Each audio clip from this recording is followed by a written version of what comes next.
स्वस्ति श्रीमन्महागणाधिपतये नमः। ॐ श्री सरस्वत्यै नमः। अस्मद् श्री गुरुचरणकमलेभ्यो नमः। वन्दे अहं श्रीगुरो श्रीयुतपदकमलं श्रीगुरोन् वैष्णवांश्च श्रीरूपं साग्रजातं सहगणरघुनाथान्वितं तं सजीवं साद्वैतं सावधूतं परिजनसहितं श्रीकृष्णचैतन्यचन्द्रदेवं श्रीराधाकृष्णपादान् सहगणललितान् श्रीविशाखान्वितांश्च ध्येयं सदा परिभवग्नमभीष्टदोहम् तीर्थास्पदं शिवविरिञ्चिनुतं शरण्यं भृत्यार्तिहं प्रणतपालभवाभिपोतं वन्दे महापुरुषते चरणारविन्दं। नारायणं नमस्कृत्य नरं चैव नरोत्तमं देवीं सरस्वती व्यासं ततो जयमुदीरये। शुकरूपप्रबोधज्ञ सर्वशास्त्रविशारद एतत् कथा प्रकाशेन मदज्ञानं विनाशय। अतुलितबलधामं स्वर्णशैलाभदेहं धनुजवनकृशानं ज्ञानिनामग्रगण्यं सकलगुणनिधानं वानराणामधीशं रघुपतिप्रियभक्तं वातजातं नमामि। गुरुवे गौरचन्द्राय राधिकाय तदालये कृष्णाय कृष्णभक्ताय तद्भक्ताय ते नमः। श्रीकृष्णचैतन्यप्रभुनित्यानन्द श्री अद्वैतगदाधर श्रीवासादि गौरभक्तवृन्द। हरे कृष्ण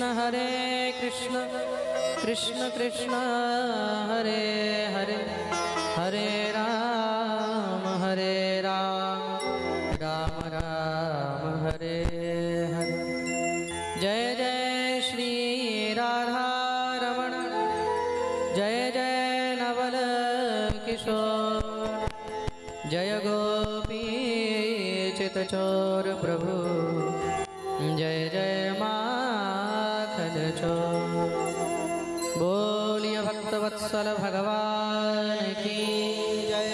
जय जय श्री राधे निताय गौर हरि बोल।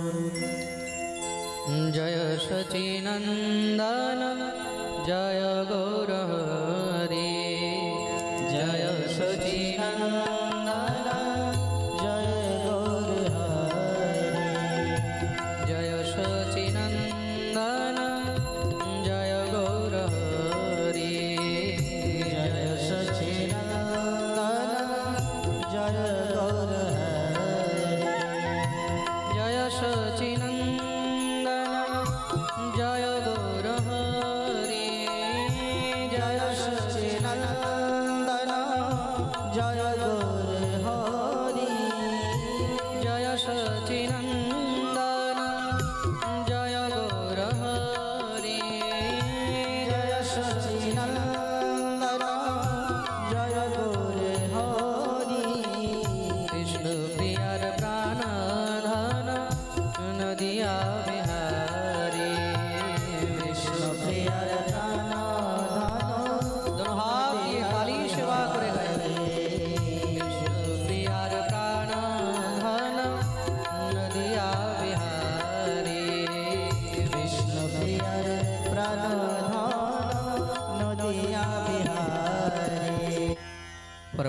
चिन्मूर्ति अखिल ब्रह्मांड नायक जगत अधिपति त्रिलोकेश्वर नंद नंदन ब्रजेंद्र नंदन भगवान श्री राधा श्याम सुंदरेर असीम कृपा असीम अनुकंपा नदिया बिहारी श्री गौर हरिर श्री निताय चाँदेर असीम कृपा असीम अनुकंपाय अत्र अंचलवासी भक्तवृंदगण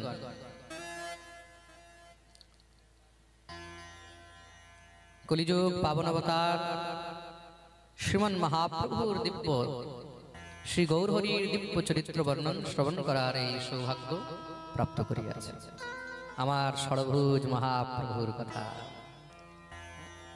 प्रेम से बोलो देखो एक विशेषता बोली गौरेर विशेषता की गौर की जिनिस रामेर मध्य कृष्ण नहीं रामेर मध्य कृष्ण नहीं और कृष्णेर मध्य गौर नहीं रामेर मध्य कृष्ण नहीं और कृष्णेर मध्य गौर नहीं किंतु आमार गौरेर मध्य राम आछे और कृष्ण आछे प्रेम से बोलो आमार गौरेर मध्य राम आछे और कृष्ण आछे रामेरो गुण आछे और कृष्णेरो गुण आछे जाम्बवान कृष्णेर मध्य श्री राम के देखेছেন तो हनुमान कृष्णेर मध्य श्री राम के देखेছে तार माने कि कृष्णेर मध्य रामेर छवि देखेছে रामेर मध्य किन्तु केउ कृष्णेर छवि देखेনি देखेছে तद्रूप कृष्णेर मध्य किन्तु केउ गौर देखेনি केउ किन्तु आमार गौरेर मध्य सबाई कृष्ण के देखेছে आमार गौरेर मध्य सबाई राम के देखेছে राम कृष्ण जेखाने आছেন সেটাই হলেন আমার গৌর चैतन्य अवतार कोनो साधारण अवतार नय खूब मन दिए शुनबेन किन्तु भगवान प्रत्येक अवतारे युद्ध करेছেন अस्त्र धारण करेছেন शस्त्र धारण करेছেন कोথাও शास्त्र धारण करेছেন किन्तु चैतन्य अवतारे ना अस्त्र धारण करेছেন ना शस्त्र धारण करेছেন शास्त्र धारण करेও সেই শাস্ত্রকে তিনি বিসর্জন দিয়ে দিয়েছেন महाप्रभु ग्रंथ लिखेছিলেন महाप्रभु একটি গ্রন্থ লিখেছেন ভাগবতের टीका লিখেছিলেন সেই टीकाটাকে পর্যন্ত তিনি গঙ্গায় বিসর্জন দিয়ে তাহলে এই কলিযুগে মহাপ্রভু কি ধারণ করেছেন বলে একটি জিনিস ধারণ করেছেন यज्ञै संकीर्तन प्रायै यजन्ते सुमेधसः कलिजुगे आमार महाप्रभु शुधु एकटी जिनिस धारण करेছেন कि बोले तार नाम हलो नाम संकीर्तन तार नाम हलो नाम संकीर्तन एकादश स्कंधे स्वयं भगवानेर जन्य महर्षि वेदव्यास এই কথা বলেছেন कृष्णवर्णं त्वषा कृष्णं सांगोपांगस्त्रपार्षदं यज्ञै संकीर्तनप्रायैर्यजन्ति सुमेधसः कलिजुगे भगवान अकृष्ण हয়েও कृष्ण হয়ে আসবে कृष्णवर्णं त्वषा कृष्ण तार माने कि अंतर कृष्णम बहिर गौरव भीतरे कृष्ण किन्तु बाहरे नय अंतरे कृष्ण और बाहरे गौर गौर अंग कांति निये भगवान निज समस्त पार्षददेरके निये सांगोपांगस्त्र पार्षदम समस्त सब पार्षददेरके निये भगवान एखाने सकल जीवेर उद्धार करबेन कि दिए बोले यज्ञै संकीर्तन प्रायै यजन्ति सुमेधसः एकमात्र नाम यज्ञ द्वारा नाम संकीर्तन द्वारा भगवान এই সমস্ত জগৎকে প্লাবিত করে দেবেন আর সেই হরিনাম দিয়ে সমস্ত জগৎকে মাতাবার জন্য, প্লাবিত করার জন্য আমার শ্রী গৌর হরি শচীর গর্ভ থেকে উদয় হয়েছে।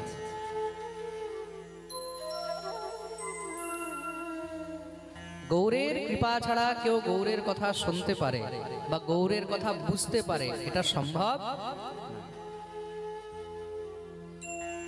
2-2, 4-4, 5-5 বছর, 10-10 বছর পর্যন্ত চৈতন্য চরিতামৃত পড়ে মানুষ বুঝতে, তো মন দিয়ে শুনবে। কিন্তু চৈতন্য চরিত্র অত সহজ নয়। চৈতন্য চরিত্রকে বোঝা, চৈতন্য চরিত্রকে অন্তরে উপস্থাপনা করা, এটা কিন্তু অনেক বড় কৃপালভ্য বস্তু। যতক্ষণ পর্যন্ত গৌর অনুগত বৈষ্ণবের কৃপা হবে না, গৌরাঙ্গের অনুগত ভক্তের কৃপা হবে না, ততক্ষণ পর্যন্ত গৌরের কৃপা হয় না। মন দিয়ে শুনবে। আর যতক্ষণ পর্যন্ত গৌরের কৃপা হবে না, ততক্ষণ পর্যন্ত তুমি গৌর চরিত্রকে বুঝতে পারবে না। তো সর্বপ্রথম যদি চৈতন্যকে বুঝতে হয়, যদি গৌর হরিকে বুঝতে হয়, তাহলে গৌর পার্শ্বদের চরণ ধরতে হবে। আর গৌর পার্শ্বদগণ কারা? যাদের জীবন শুধু গৌরময় হয়ে রয়েছে, যারা গৌরগত প্রাণ, যারা গৌর ছাড়া আর কিছু বোঝে না। উঠত গৌর, চলত গৌর, শয়ন গৌর দেখো। দিন রাত যারা শুধু একমাত্র গৌরকেই বোঝে, আর অন্য কিছু বোঝে না।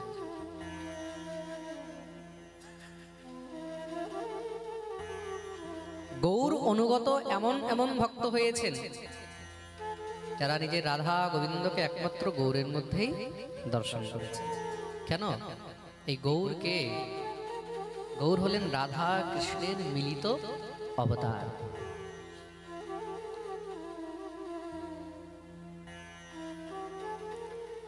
শ্রী রাধারানী আর গোবিন্দের মিলিত অবতার, যেই অবতারের মধ্যে গোবিন্দ আর রাধা এই দুইজনই রয়েছেন এক তনু, একই শরীরের মধ্যে, একই দেহের মধ্যে।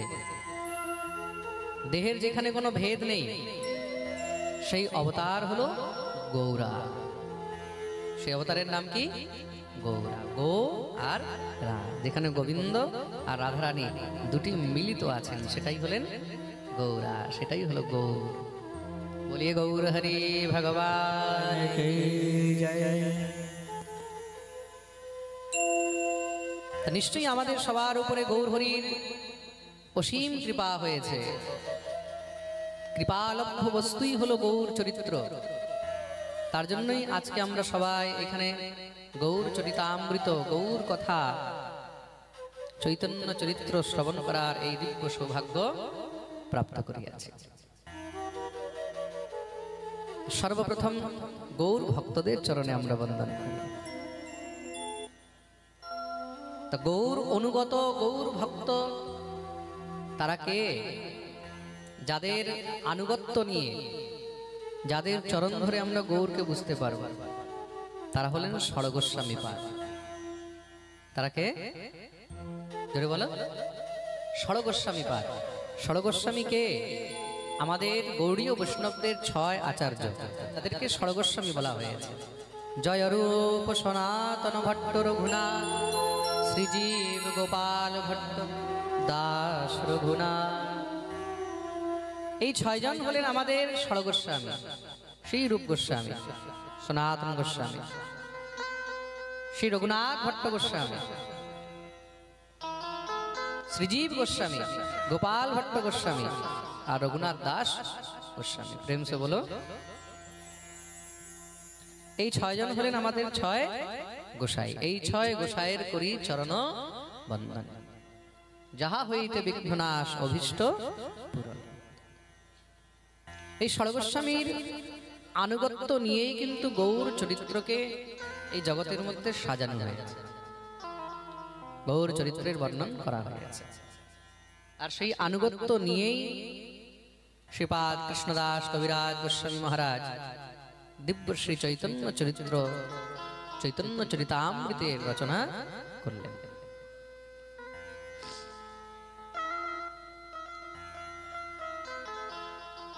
গৌরাঙ্গের চরিত্র এই ষড়গোস্বামীকে আনুগত্য নিয়ে তাদের আনুগত্যেই বর্ণন করা সম্ভব হয়েছে। তা সর্বপ্রথম আমরা সেই কবিরাজ গোস্বামী শ্রীচরণে বন্দন জানাই। যে সময় কবিরাজ গোস্বামী গ্রন্থ লেখেন তখন তার বয়স অনেক, বৃদ্ধপ্রায় অবস্থা। তার জন্য তিনি কি বলেছেন, এই গ্রন্থ লেখানো মোরে মদন মোহন। এই গ্রন্থ আমি লিখিনি, এই গ্রন্থ স্বয়ং মদন মোহন আমাকে লিখিয়েছেন। কেন? আমি তো পঙ্গু, মন্দমতি, বৃদ্ধ অবস্থা। আমি মদন মোহনের চরণে এই গ্রন্থ সমর্পণ করলাম, তিনি আমাকে এই গ্রন্থ লিখিয়েছেন। জয়তাম সুরতো পঙ্গুর মম মন্দমতের গতি মৎসর্বস্ব পদাম্বোজ শ্রীরাধা মদন মোহন। মৎসর্বস্ব পদাম্বোজ, আমার সর্বস্ব যার চরণে, যার পদরেণুর মধ্যে আমি অর্পণ করেছি, তিনি হলেন শ্রীরাধা মদন মোহন। চরিতামৃতে 3টি খণ্ড, আদি, মধ্য আর অন্ত।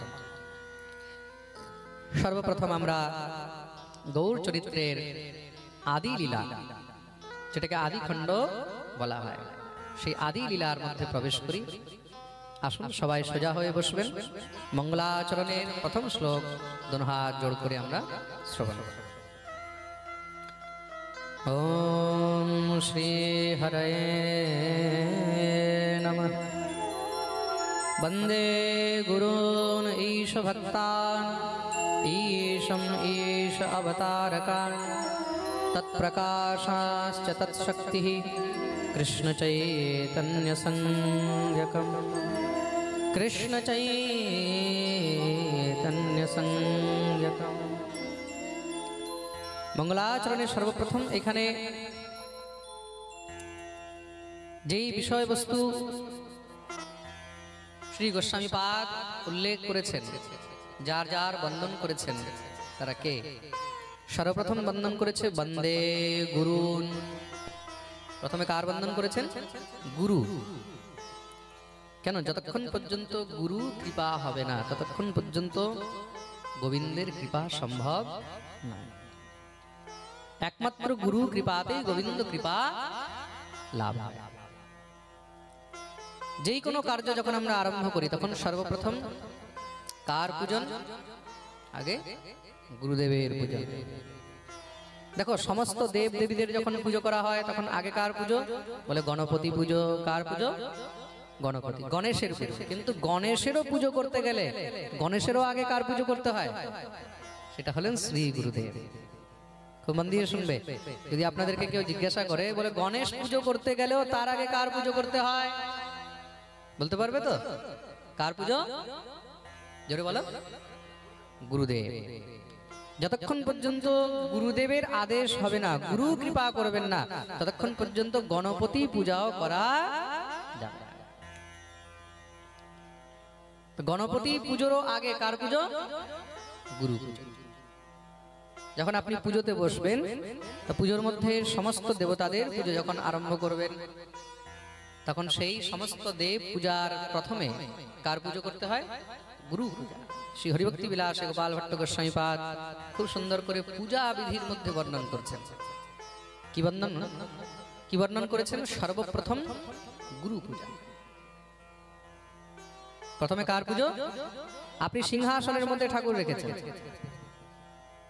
রাধা গোবিন্দও আছে, লক্ষ্মীনারায়ণও আছে, রাম সীতাও আছে, হয়তো সেখানে দেখা গেল শিব পার্বতীও আছে, গণেশও আছে, বিশ্বকর্মাও আছে।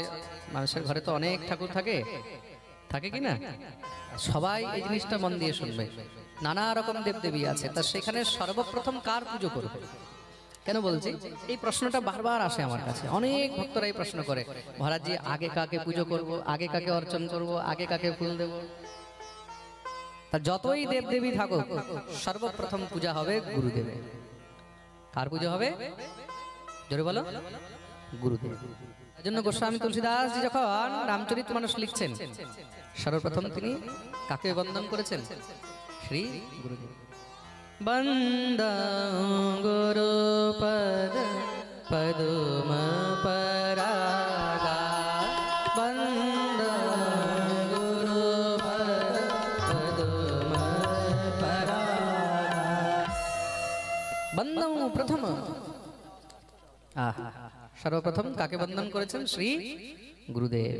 अज्ञानतिमिरान्धस्य ज्ञानाञ्जनशलाकया चक्षुरुन्मीलितं येन तस्मै श्री गुरुवे नमः। যার কৃপারূপী অঞ্জনের দ্বারা আমাদের নেত্রের অন্ধকার, আমাদের দৃষ্টির অন্ধকার সব মিটে যায়। আমরা অন্ধকারই তো পড়ে রয়েছে, কেন? আমরা সব অজ্ঞানী জীব। আমাদের মধ্যে জ্ঞান আছে? আমরা কি জ্ঞানী? জ্ঞান আছে আমাদের মধ্যে? কর্তুম অকর্তুম অন্যথা কর্তুম আমাদের মধ্যে কোনো জ্ঞানই নেই। কি করা উচিত, কি করা উচিত নয়, কিভাবে চলা উচিত, আমাদেরকে কার ভজন করা উচিত, কার ধ্যান করা উচিত, জীবনকে কিভাবে নির্বাহ করা উচিত, আমাদের মধ্যে এসব কোনো জ্ঞান নেই। হ্যাঁ, আমাদের মধ্যে জ্ঞান আছে। কিসের? বলে কি করে কার নিন্দা করতে হবে, কি করে কার চর্চা করতে হবে, কি করে কার পিছনে লাগতে হবে, কি করে অর্থ উপার্জন করতে হবে, কি করে পরকে ঠকাতে হবে। আচ্ছা, এই সংসারের মধ্যে দেখো চতুর শব্দের অর্থ বর্তমানে কি চলছে জানো? এক সময় ছিল যাকে শাস্ত্র গ্রন্থ, যাকে বিদ্যা বুদ্ধি ইত্যাদির সমগ্র সব ভান্ডার ছিল যার কাছে, যার মধ্যে এসবের জ্ঞান ছিল, তাকে চতুর বলা হতো। আর আজকালকার ডেটে যে যত মিথ্যা কথা বলতে পারে, যে যত পরকে ঠকাতে পারে, তাকেই তত চতুর বলা হয়। প্রেম সে বলো। আর যে যত সৎ হবে, যে যত সৎ পথে চলবে, তাকে দেখবে সবাই বোকা বলে। কি বলে? জোরে বলো। বোকা বলে তো? তুমি যত সৎ পথে চলবে, তুমি যত ঠিক রাস্তায় চলবে, ততই মানুষ তোমাকে বোকা বলবে। আর তুমি যত অসৎ হয়ে চলবে, তুমি যত মানুষকে ঠকাবে, যত মিথ্যা কথা বলবে, যত প্রপঞ্চ করবে সংসারের মধ্যে, তোমাকে ততই চতুর বলা হবে। কিন্তু বাস্তবে তারা চতুর নয়, তারা হলো মহা মূর্খ। আমাদের মধ্যে কোনো জ্ঞান নেই। আমরা অজ্ঞানরূপী তিমিরের মধ্যে, অন্ধকারের মধ্যে ঢুকে রয়েছে। অন্ধকারে যে থাকে কি হয়? বলে নিজেও মাথা ঠোকে আর পরেরও মাথা ঠুকে দেয়। প্রেম সে বলো। অন্ধকারে থাকলে কি হয়? মানুষ একদম অন্ধকারে তোমাকে রেখে দেওয়া হোক, তখন কি করবে? যা পাবে তার সঙ্গে ঠুকে যাবে, সামনে যাকে পাবে তাকেও ঠুকে দেবে। কাউকে ঠুকলেও কি হবে? বলে তাতেও মহারাজ কষ্ট হবে, আর নিজের যদি মাথা ঠুকে যায় তাতেও কষ্ট। তাহলে আমাদেরকে প্রকাশকে দেখাবে। সেই প্রকাশ কোথা থেকে আসবে? কে দেখাবে? সেই প্রকাশ শুধু একজন দেখাতে পারেন, তিনি হলেন শ্রী গুরুদেব। বলিয়ে সদ্গুরুদেব ভগবান কি জয়। তার জন্য সর্বপ্রথমে এখানে গুরুর বন্দন করা হয়েছে। বন্দে গুরু। গুরু কত প্রকারের? এই সংসারে বস্তুত গুরু দুই প্রকারের। গুরু দুই প্রকার, কিন্তু চরিতামৃতকার শ্রী কবিরাজ গোস্বামী এখানে গুরুকে তিন প্রকারে ইঙ্গিত করেছেন। কত প্রকার? তিন প্রকার। দুই প্রকার গুরু আমরা সবাই জানি। কি কি? বলে শিক্ষা গুরু আর দীক্ষা গুরু। শিক্ষা গুরু আর দীক্ষা গুরু। কিন্তু এখানে কবিরাজ গোস্বামীপাদ আরেকজন গুরুকে ইঙ্গিত করেছেন। কে? তৃতীয়। এই তৃতীয় গুরু হলেন চৈত্য গুরু। তৃতীয়কে চৈত্য গুরু, যিনি আমাদের চিত্তের মধ্যে রয়েছেন। কোথায় রয়েছেন? চিত্ত। দীক্ষা গুরু যার কাছ থেকে আমরা দীক্ষা গ্রহণ করলাম। দীক্ষা গুরু মানে যার কাছ থেকে আমরা দীক্ষা গ্রহণ করলাম। জীবনে দীক্ষা গুরু কিন্তু একই হয়, দীক্ষা গুরু বারবার পাল্টানো হয় না। প্রেম সে বলো। আর দ্বিতীয় হলেন শিক্ষা গুরু। দ্বিতীয় হলেন শিক্ষা গুরু। শিক্ষা গুরু, শিক্ষা গুরু একাধিকও হতে পারেন। শিক্ষা গুরু একাধিকও হতে পারেন। বলে 2 জন, 4 জন, 10 জন, 20 জন। দত্তাত্রেয় তো 24 গুরু বানিয়েছিলেন। पृथिवी वायुराकाशो आपग्निश्चंद्रमा रवि कपोतो अजगरः सिंधु पतंगो मधुकृत्गजः मधुवा हरिणो मीनः पिंगला कुररोर्भकः कुमारी शरकृत् सर्प उरुणनाभिषुपेशकृत् দত্তাত্রেয় 24 গুরু বানিয়েছেন তো? শিক্ষাগুরু জীবনে অনেক হতে পারে, খুব মন দিয়ে শুনবেন। দীক্ষাগুরু একজনই হয়। শিক্ষাগুরুর মধ্যে আর দীক্ষাগুরুর মধ্যে কোনো ভেদ হয় না। শিক্ষাগুরুর মধ্যে আর দীক্ষাগুরুর মধ্যে কোনো ভেদ দেখতে, দীক্ষাগুরুর কাছে আমরা ব্রহ্ম সম্বন্ধ পেলাম। কি পেলাম? জোরে বলো। ব্রহ্ম সম্বন্ধ। ঈশ্বরকে পাওয়ার জন্য যে মন্ত্র, যে কানেকশন, একটা হলো কানেকশন, সেই কানেকশনটা আমরা পেলাম। কিন্তু সেই কানেকশনটা পাওয়ার পরে এবার সেই কানেকশনটাকে ডিস্ট্রিবিউট কি করে করা হবে, সেটাকে ইউটিলাইজ কি করে করা হবে, সেটাকে ইউজ কি করে করতে হবে, এটা শিক্ষাগুরু শেখাবে। এই যে আপনারা দেখতে পাচ্ছেন এখানে ইন্টারনেটের কানেকশন এসেছে তো? ইন্টারনেটের কানেকশন এসেছে, তা যাকে ইন্টারনেটের কানেকশন দেওয়ার ছিল সে দিয়ে চলে গেছে। এবার সেই কানেকশনটাকে ইউটিলাইজ কি করে করতে হবে, সেই কানেকশন থেকে এবার লাইভ চলবে, তো লাইভ কিভাবে চলবে, সেই সমস্ত সব ব্যবস্থা করার জন্য আরেকজন রাখা হয়েছে তো? হয়েছে কি না? এখন যদি এ না থাকে তাহলে শুধু কানেকশন দিলে কি চলবে? তার মানে কি, জীবনে যদি শুধু দীক্ষাগুরু হয় আর যদি শিক্ষাগুরু না হয়, তাহলেও কিন্তু তুমি জীবনের মধ্যে কখনো কিছু পেতে পারবে না। জীবনের অভ্যুদয় কি করে হয়? জীবনের অভ্যুদয় একমাত্র শিক্ষাগুরুর দ্বারাই হয়। তাহলে দীক্ষাগুরু থেকে ভিন্ন কি শিক্ষাগুরু আলাদা করে করতে হয়? দীক্ষাগুরু যদি সমর্থবান হন, তিনি যদি শিক্ষাও দিতে পারেন, তাহলে তার কাছ থেকেও শিক্ষা গ্রহণ করো। কিন্তু সংসারে এমন কোন দীক্ষাগুরু হতেই পারে না, সৃষ্টির আদি থেকে নিয়ে অন্ত পর্যন্ত এমন কোন গুরু হতেই পারে না যে তোমাকে এটা বলবে যে তুমি অন্য কার কাছে শিক্ষা নিও না। এমন কোন গুরু কখনো হতেই পারে না। কোন গুরু যদি বলে তুমি অন্য কোন গুরুর কাছে শিক্ষা নেবে না, অন্য কার কাছে যাবে না, অন্য কার কাছে কিছু শুনবে না, তার মানে বুঝে রাখতে হবে হয়তো সে ভীতু, নয়তো সে সাধু। হয়তো সে ভীতু, যে অন্য কার কাছে গেলে আমার চেলা, আমার শিষ্য যদি আমার থেকে দূরে হয়ে যায়। আজকাল তো এই ভয় বেশি। আচ্ছা, শিষ্যকে আজকাল কেউ শিষ্য মনে করে না, শিষ্যকে সবাই এখন জমি মনে করে, শিষ্যকে এখন প্রপার্টি মনে করে। শিষ্য করলাম, বাস ধান খেতে এবার চাষ করে দিলাম, বছর বছর যাব আর সুন্দর করে চাষের মাল তুলে নিয়ে আসবো। শিষ্য এখন চাষের বস্তু হয়ে গেছে। প্রেম সে বলো। শিষ্যকে এখন বস্তু মনে করা হচ্ছে। তা গুরু যখন শিষ্যকে বস্তু মনে করে, সেটা কি? সেটা হলো স্বার্থ, লোভ। শাস্ত্র বলছে লোভী গুরু লালচি চেলা होए नरक में ठेलम ठेला। प्रेम से बोलो। सद्गुरु के, सद्गुरु তিনি যিনি নিজের শিষ্যকে নিজে বলবেন তুমি যাও সাধু সঙ্গ, বৈষ্ণব সঙ্গ, আচার্য সঙ্গ করো, আচার্যমাং বেজানিয়া, মহাপুরুষদের সঙ্গ করো, তাদের কাছ থেকে কিছু শেখো। মনে রাখবে, শিক্ষা গুরুকে তো জানি কৃষ্ণেরও স্বরূপ, অন্তর্যামী ভক্ত শ্রেষ্ঠ, এই দুই রূপ। শিক্ষা গুরুকে কিসের স্বরূপ বলা হয়েছে? কৃষ্ণেরও স্বরূপ। কিসের স্বরূপ? কৃষ্ণেরও স্বরূপ। আর শিক্ষা গুরু দুই প্রকারের হয়। শিক্ষা গুরু দুই প্রকারের। কে বলে? এক অন্তর্যামী আর দ্বিতীয় ভক্ত শ্রেষ্ঠ। অন্তর্যামী কে? অন্তর্যামী হলেন চৈত্যগুরু। অন্তর্যামী হলেন চৈত্যগুরু, যিনি আমাদের চিত্তের মধ্যে রয়েছে, অন্তর ইন্দ্রিয়ের মধ্যে রয়েছে, আমাদের হৃদয়ের মধ্যে রয়েছে। প্রভুজি মেরে অবগুণ চেতনা ধরো, বলা হচ্ছে না? প্রভুজি মেরে অবগুণ চেতনা ধরো। তোমার কথাটা আমার খুব মনে লেগে গেছে। আমরা বলি না, তোমার কথাটা আমার খুব মনে লেগে গেছে, ইফেক্ট হয়ে গেছে। এটা কি? মন, চিত্ত, বুদ্ধি, অহংকার, এগুলো আমাদের অন্তর হৃদয়ের মধ্যে থাকে। কিসের মধ্যে থাকে? কিসে থাকে? অন্তর হৃদয়ে। মন, বুদ্ধি, চিত্ত আর অহংকার। একবার যে জিনিস চিত্তের মধ্যে লেগে যায়, হৃদয়ের মধ্যে যে জিনিস লেগে যায়, মনের মধ্যে একবার যে জিনিস লেগে যায়, সেটা অত সহজে কিন্তু বেরোয় না, অত সহজে কাটে না। সেই চিত্তের মধ্যে যার ভগবান বসে রয়েছে, সেই ভগবান কি করেন? গুরু রূপে আমাদেরকে সবসময় সাবধান করতে থাকেন। সবসময় ইঙ্গিত করতে থাকেন। কিভাবে?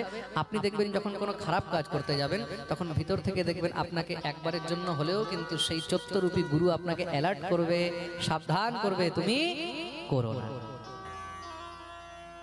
এটা বাস্তবিক, শুধু শাস্ত্রের কথা নয়, গ্রন্থের কথা নয়, এটাকে আপনি অনুভব করবেন। যখনই আপনি কোনো খারাপ কাজ করতে যাবেন, আপনার দ্বারা যখন কোনো খারাপ কাজ হতে যাচ্ছে তখন দেখবেন ভিতর থেকে একবারের জন্য একটা বাধা আসে, আসে কি না? ওই যে বাধাটা দিচ্ছে সেটাই হলো অন্তর্যামী। মনে রাখবে, এবার কিন্তু চৈতন্য চরিতামৃতের কথা হচ্ছে। চৈতন্য চরিতামৃত পুরো তত্ত্ব কথা। চৈতন্য চরিতামৃত কি? তত্ত্ব কথা। এখানে কিন্তু মজার মজার গল্প কম হবে, এখানে তত্ত্ব কথা বেশি হবে। প্রেম সে বলো। তার জন্য বলেছি না, 10 বছর পর্যন্ত চৈতন্য চরিতামৃত পড়েও, গৌর কথা পড়েও অনেকে বুঝতে পারে। আমি একজনকে চৈতন্য চরিতামৃত দিয়েছি পড়তে, খুব সুন্দর বিস্তৃত টিকা সহিত।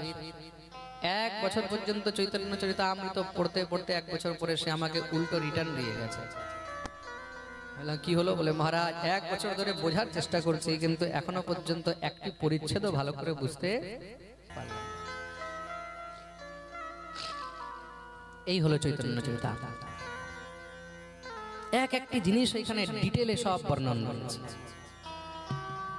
অন্তর্যামী গুরু সেটাই হলেন আমাদের চৈত্য গুরু, যিনি আমাদের চিত্তের মধ্যে রয়েছে, যিনি আমাদের অন্তরে রয়েছে। তিনি সবসময় কিন্তু আমাদেরকে সাবধান করছেন। আমরা যখন কোনো ভালো কাজ করতে যাচ্ছি তখন তিনি আমাদেরকে ভিতর থেকে সাপোর্ট করছেন, তিনি ভিতর থেকে আমাদেরকে ঊর্জা দিচ্ছেন যে তুমি এটা করো। প্রেম সে বলো। যিনি আমাদের অন্তরে রয়েছে, মনের মধ্যে রয়েছে, চিত্তের মধ্যে রয়েছে, আর অন্তর্যামী রূপে সবসময় তিনি আমাদেরকে নির্দেশ করে চলছেন, তিনি হলেন চৈত্য গুরু। আর দ্বিতীয় হলেন ভক্ত শ্রেষ্ঠ। তা শিক্ষাগুরু বাস্তবে কে হন? বাস্তবে প্রকৃত শিক্ষাগুরু হলেন শ্রেষ্ঠ ভক্ত। সবাই শিক্ষাগুরু হয় না। শিক্ষাগুরু বলতে কি আমরা মনে করছি যার কাছ থেকে যা কিছু শিখলাম সেই আমার শিক্ষাগুরু? না না। কেউ গলা কাটছে,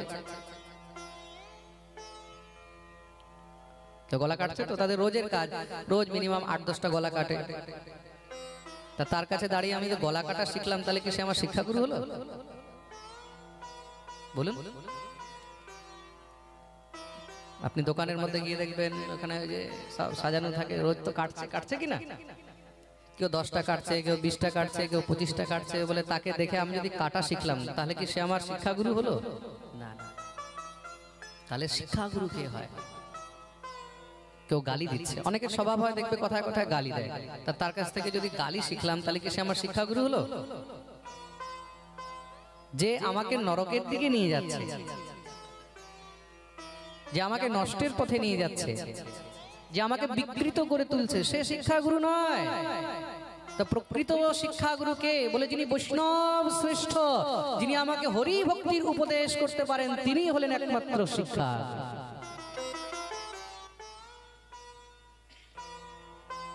প্রেম সে বলো। বলে একমাত্র গুরু হওয়ার যোগ্যতা এই সংসারে তার মধ্যেই রয়েছে যে আমাদেরকে ভগবত ভক্তির উপদেশ করতে পারে। তিনি হলেন একমাত্র গুরু হওয়ার যোগ্য, যিনি আমাদেরকে ভগবত ভক্তির পথে অগ্রসর করতে পারেন, যিনি আমাদেরকে ভক্তির ক খ গ ঘ শেখাচ্ছেন, যিনি আমাদেরকে কি করে ভগবত ভক্তি, কি করে ভগবত সাধনার দিকে এগোতে হবে সেখানে যদি এক অক্ষরও শিখিয়েছেন, তিনি হলেন আমাদের শিক্ষা।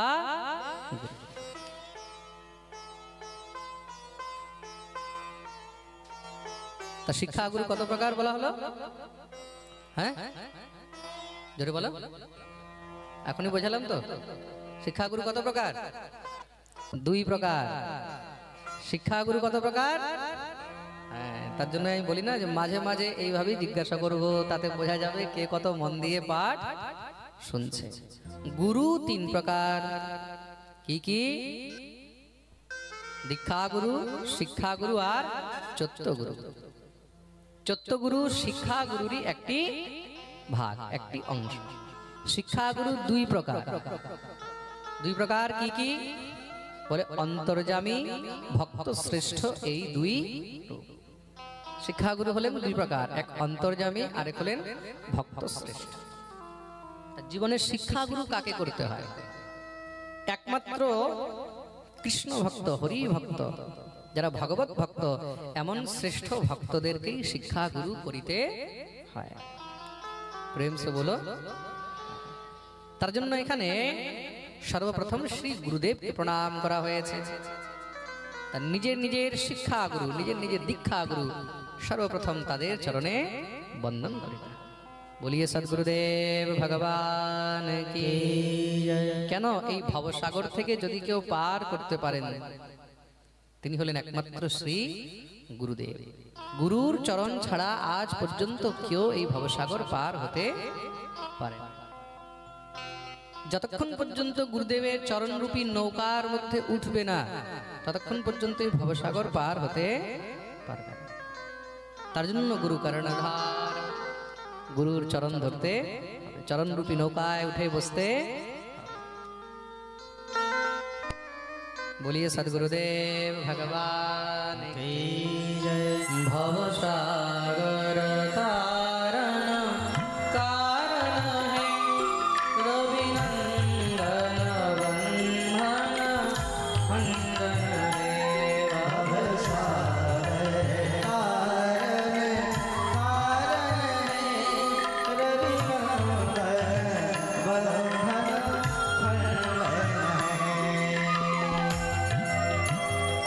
बोलिए सद्गुरुदेव भगवान की जय। गुरु कृपा छाड़ा এই সংসারে কিছুই সম্ভব না, না লৌকিক না পারলৌকিক। লোক পরলোক তুমি যেখানেই উপলব্ধি পেতে চাও, সেখানে তোমাকে গুরুর কৃপার বিশেষ প্রয়োজন রয়েছে। এখানে শ্রী গুরুদেবকে বন্দন করা হলো। বন্দে গুরু, তৎপশ্চাৎ বলে ঈশ ভক্তা। গুরুর পরে এবার ভক্ত। কাদেরকে বন্দন করা হয়েছে? ভক্ত। ঈশ ভক্তান, যারা গোবিন্দের ভক্ত, যারা ঠাকুরের ভক্ত। তাহলে ভক্তকে, ভক্তের সংজ্ঞা কাকে বলা হয়েছে? যে ভক্তি যুক্ত হয়ে একমাত্র ঈশ্বরকে ছাড়া, গোবিন্দকে ছাড়া আর কিছু বোঝে না। অনন্যাস চিন্তয়ন্তো মাম, ভগবান গীতায় বলছেন না, ইয়ে জনা পর্যুপাসতে, অনন্য ভাব নিয়ে। যে একমাত্র অনন্য ভাব নিয়ে শুধু সবসময় ভগবানকেই ভজন করে, তিনি হলেন ভক্ত। ভক্তের ডেফিনেশন অন্য কিছু নয়, কিন্তু মন দিয়ে শুনবে, কিন্তু ভক্তের ডেফিনেশন অন্য কেউ নয়। তিলক অনেকেই করে, তিলক অনেকেই করে। আমাদের বৃন্দাবনের মধ্যে গিয়ে দেখবে অনেকে কপালে ফোঁটা দেয়। বৃন্দাবন গেছো না? কে কে বৃন্দাবন গেছে? এখানে হাত উপরে করতো দেখি। আচ্ছা, দেখ অনেকজন আছে।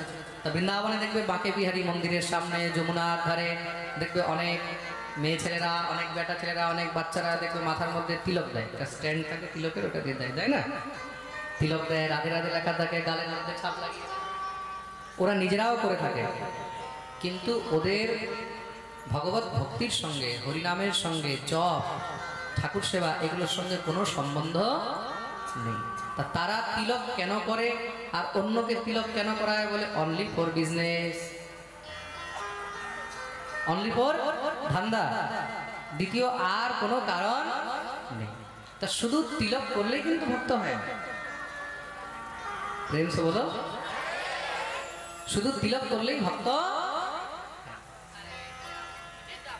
মন দিয়ে শুনবে কিন্তু, ভক্তকে, ভক্ত সেই যার নিষ্ঠা একমাত্র গোবিন্দের। ঠাকুর সেবা কি করে করবে, ঠাকুরের বাসনটা কি করে ধরবো, ঠাকুরের শৃঙ্গার কি করে করব, ঠাকুরের আরতি কি করে করব, ঠাকুরকে ফুল কি করে অর্পণ করব, ফুলটা সোজা করে দেব না উল্টো করে দেব, গোবিন্দকে কিভাবে আমি সেবা করতে পারি, অনন্য ভাবে নিজ ধর্ম ভাবে, অনন্য ভাব নিয়ে, যার সবসময় চিন্তন শুধু গোবিন্দকেই নিয়ে, দ্বিতীয় আর কোনো তার চিন্তা নেই, সেই হলো ভক্ত শ্রেষ্ঠ। প্রেম সে বলো। বলে এমন কে ছিল? বলে শ্রী অম্বর। সবে মনঃ কৃষ্ণ পদারবিন্দে বচাংসি বৈকুণ্ঠ গুণানুবর্ণনে করো হরের মন্দিরমার্জনাদিষু শ্রুতিং চকারাচ্যুত সৎকথোদে। সবাই মনঃ কৃষ্ণ পদারবিন্দে, মন দিয়ে সবসময় গোবিন্দের চরণের চিন্তন করছেন। মন কোথায়? গোবিন্দের চরণের চিন্তনে। বচাংসি বৈকুণ্ঠ গুণানুবর্ণনে, আর বাণী দিয়ে, জিহ্বা দিয়ে সবসময়, এই মুখ দিয়ে গোবিন্দের কীর্তন। যেখানেই যায় সেখানে শুধু গোবিন্দের গুণগান। পাশের বাড়িতে কি হয়েছে ওই নিয়ে চর্চা নেই, মাসির বাড়ি কি হয়েছে, পিসির বাড়ি কি হয়েছে, ওই নিয়ে চিন্তা নেই, ওই নিয়ে চর্চা নেই। কার ঘরে কি হলো, কোথায় কি হলো, কোন পাড়ায় কি হলো, সব নিয়ে চর্চা নেই। চর্চা কিসে? বচাংসি বৈকুণ্ঠ গুণানুবর্ণনে, একমাত্র গোবিন্দের গুণগান। যেখানে যায়, যার সঙ্গে যায়, সেখানে শুধু গোবিন্দের গুণগান। আজকে রাধারমণ কোন ড্রেস পরেছে জানো? আজকে আমার শ্যামসুন্দর কি পরেছে, আমার দামোদর কি পরেছে, আমার ঠাকুরের আজকে ময়ূর পাখাটা কোন দিকে ছিল, ডান দিকে ছিল না বাঁ দিকে ছিল। গোবিন্দের হাসিটা কেমন? গোবিন্দের হাসিটা কেমন? শুধু এই নিয়ে চিন্তা, আর কোনো চিন্তা। বচাংসি বৈকুণ্ঠ গুণানুবর্ণনে করো হরের মন্দিরমার্জনাদিষু, হাত দিয়ে গোবিন্দের মন্দিরের সেবা। কি বলে? ঝাড়ু লাগানো, মোছা লাগানো, বাসন মাজা, দিনভর শুধু এই চিন্তন। আমরা কি করছি? একটু টাকা হলে চাকর রেখে দিই ঠাকুরের সেবার জন্য, তাই তো? একটু পয়সা হলেই আমরা চাকর রেখে দিই। ঠাকুরের সেবা কি করবে? বলে চাকর করবে। কিন্তু এখানে শ্রী অম্বরীশজি মহারাজ কিসে করেন? নিজ হস্তে। করো হরের মন্দিরমার্জনাদিষু শ্রুতিম চকারাচ্যুত সৎকথোদে।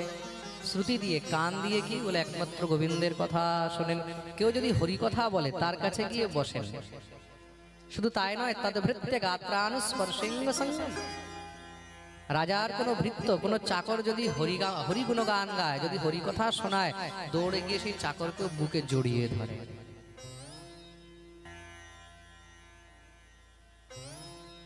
অম্বরীশ রাজা সপ্তদ্বীপপতি মহান, সপ্তদ্বীপের রাজা।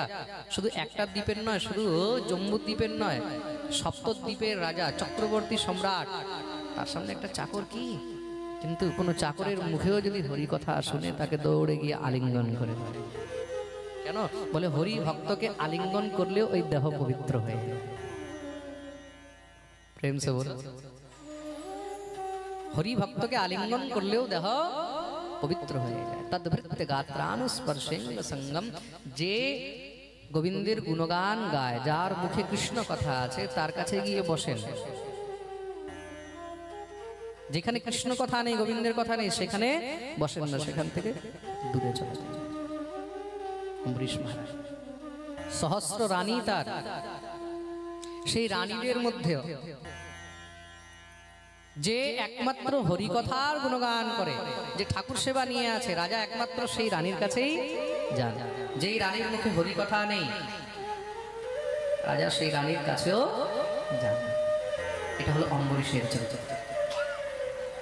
এরা হলেন কি? এরা হলেন ভক্ত শ্রেষ্ঠ। এরাকে ভক্ত শ্রেষ্ঠ। আর তদ্রূপ ভগবানের পরম ভক্ত কে? বলেন নারদ।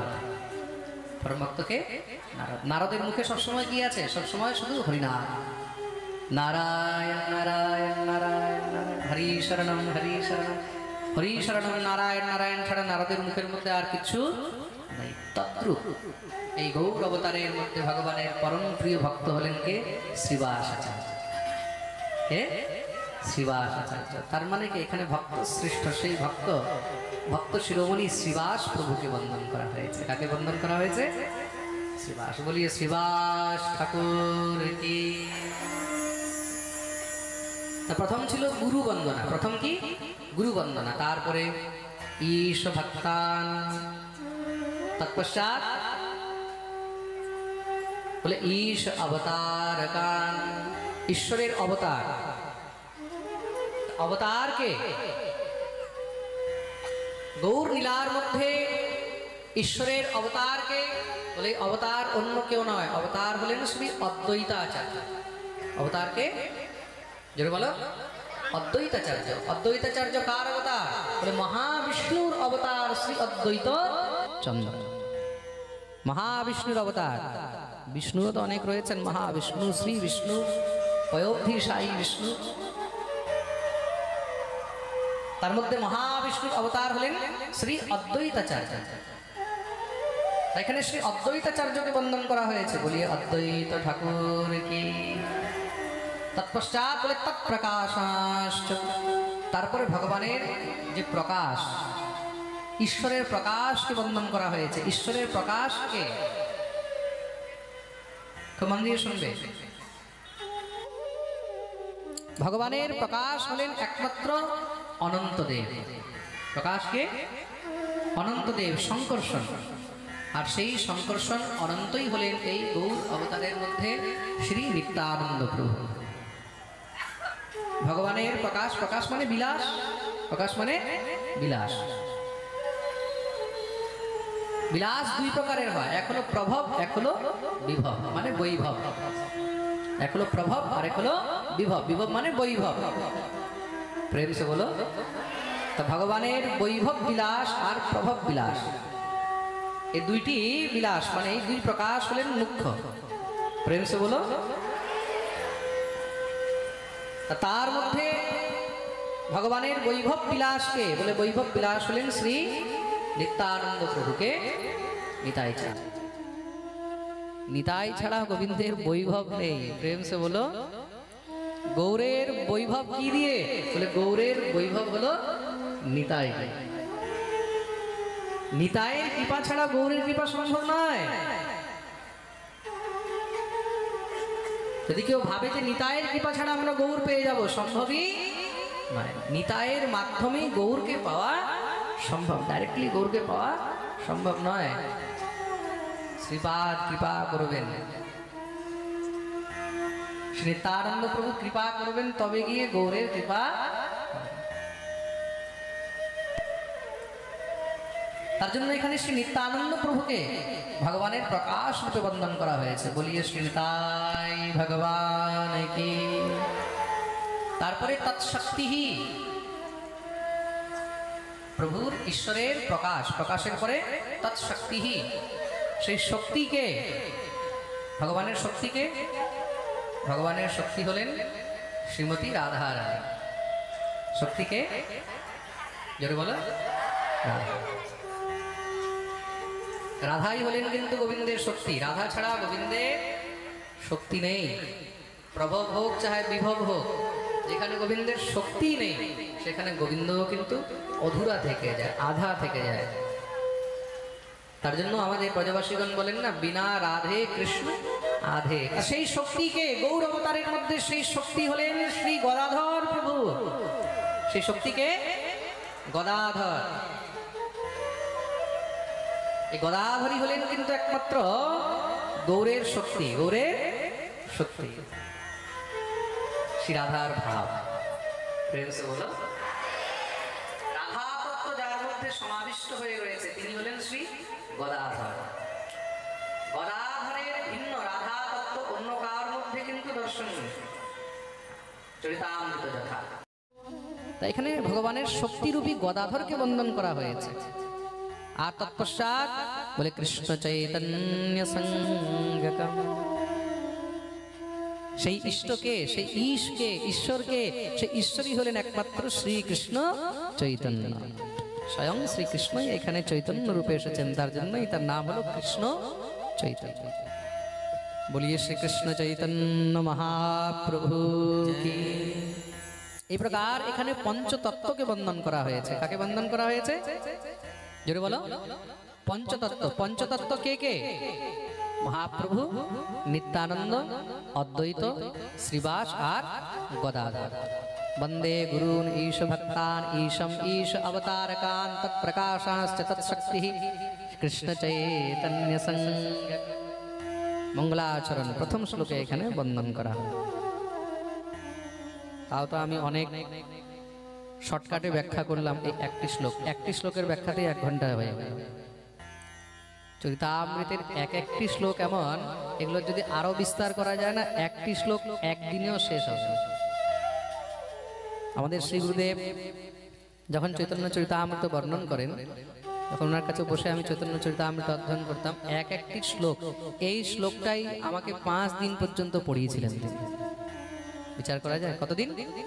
5 দিন পর্যন্ত শুধু এই শ্লোকটি পড়িয়েছেন আমাকে। প্রেম সে বলো, শুধু এই শ্লোকটার অর্থ। তার মানে বিচার করে দেখো চৈতন্য চরিতামৃত কেমন গভীর বস্তু। প্রথমে গুরু, তৎপশ্চাৎ পঞ্চতত্ত্বকে বন্ধন করা হলো। তারপরে ব্রজের 3 দেবতা। ব্রজের 3 দেবতা কে কে? বলে গোবিন্দ, গোপীনাথ আর মদন মোহন। ব্রজের এই 3 ঠাকুরকে বন্ধন করা হয়েছে। জয়তাম সুরতো পঙ্গোর মম মন্দমতের গতি মৎসর্বস্ব পদাম্ভোজ শ্রী রাধা মদন মোহন। এখানে শ্রী রাধা মদন মোহন দেবকে বন্ধন করা হয়েছে। রাধা মদন মোহনকে বলে সনাতন গোস্বামী প্রভুপাদের দ্বারা সেবিত যেই ঠাকুর। শ্রী সনাতন গোস্বামী যেই ঠাকুরের সেবা করেছেন তার নাম হলো শ্রী রাধা মদন মোহন। আপনারা বৃন্দাবন গেলে সেখানে দ্বাদশ আদিত্য টিলার উপরে দেখবেন ওখানে রাধা মদন মোহন বসে আছেন। বর্তমানে তিনি আছেন করলি। বর্তমানে কোথায় আছে? করলি। খুব মন দিয়ে শুনবে, রাজস্থানে আছে। এই 3 দেবতার বিশেষতা কি? দ্বিতীয় হলেন শ্রী গোবিন্দ দেব। দিব্যাদ বৃন্দারণ্য কল্পদ্রুমাধ শ্রীমদ রত্নাগার সিংহাসনস্থ শ্রীমদ রাধা শ্রীল গোবিন্দ দেব পৃষ্ঠালিভি সেব্যমানো স্মরামি। তৎপশ্চাৎ শ্রী গোবিন্দ দেবকে বন্দন করলেন। কাকে? জোরে বলো। শ্রী গোবিন্দ দেব। শ্রী রূপ গোস্বামী প্রভুপাদের সেবিত শ্রী গোবিন্দ দেবের এখানে বন্দন করা হয়েছে। তৎপশ্চাৎ গোপীনাথকে বন্দন করা হলো। শ্রীমান রাস রসারম্ভে বংশী বট তটস্থিত কর্ষণ বেণু স্বনের গোপীর গোপীনাথ শ্রিয়স্তু। যার বেণুর আকর্ষণে সমস্ত গোপীগণ তার কাছে দৌড়ে চলে এসেছে, সেই গোপীনাথ গোপীকান্ত মধু পণ্ডিতের সেবিত সেই গোপীনাথের এখানে বন্দন করা হলো। এই 3 দেবতাকে বিশেষ করে বন্দন কেন করা হয়েছে? কেন কি এই 3 ঠাকুর গৌড়িয়াকে করিয়াছেন আত্মসাৎ। এই যে গৌড়ীয় সম্প্রদায়, গৌড়ীয় সম্প্রদায় মানে গৌর অনুগত যারা। গৌড়ীয় কাদেরকে বলা হয়? খুব মন দিয়ে শুনবে।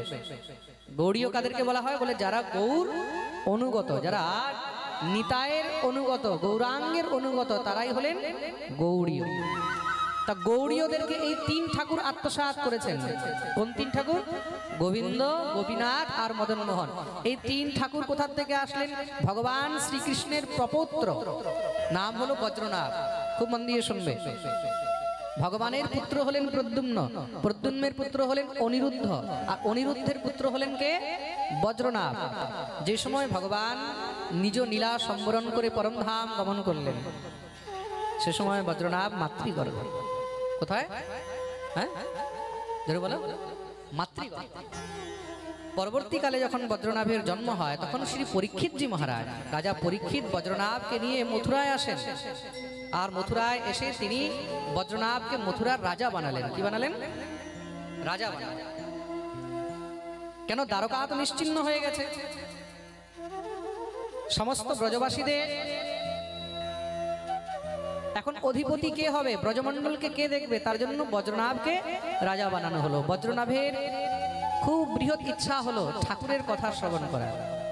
কেন? গোবিন্দের সেই মধুরাতি মধুর কথা কে শোনাবে?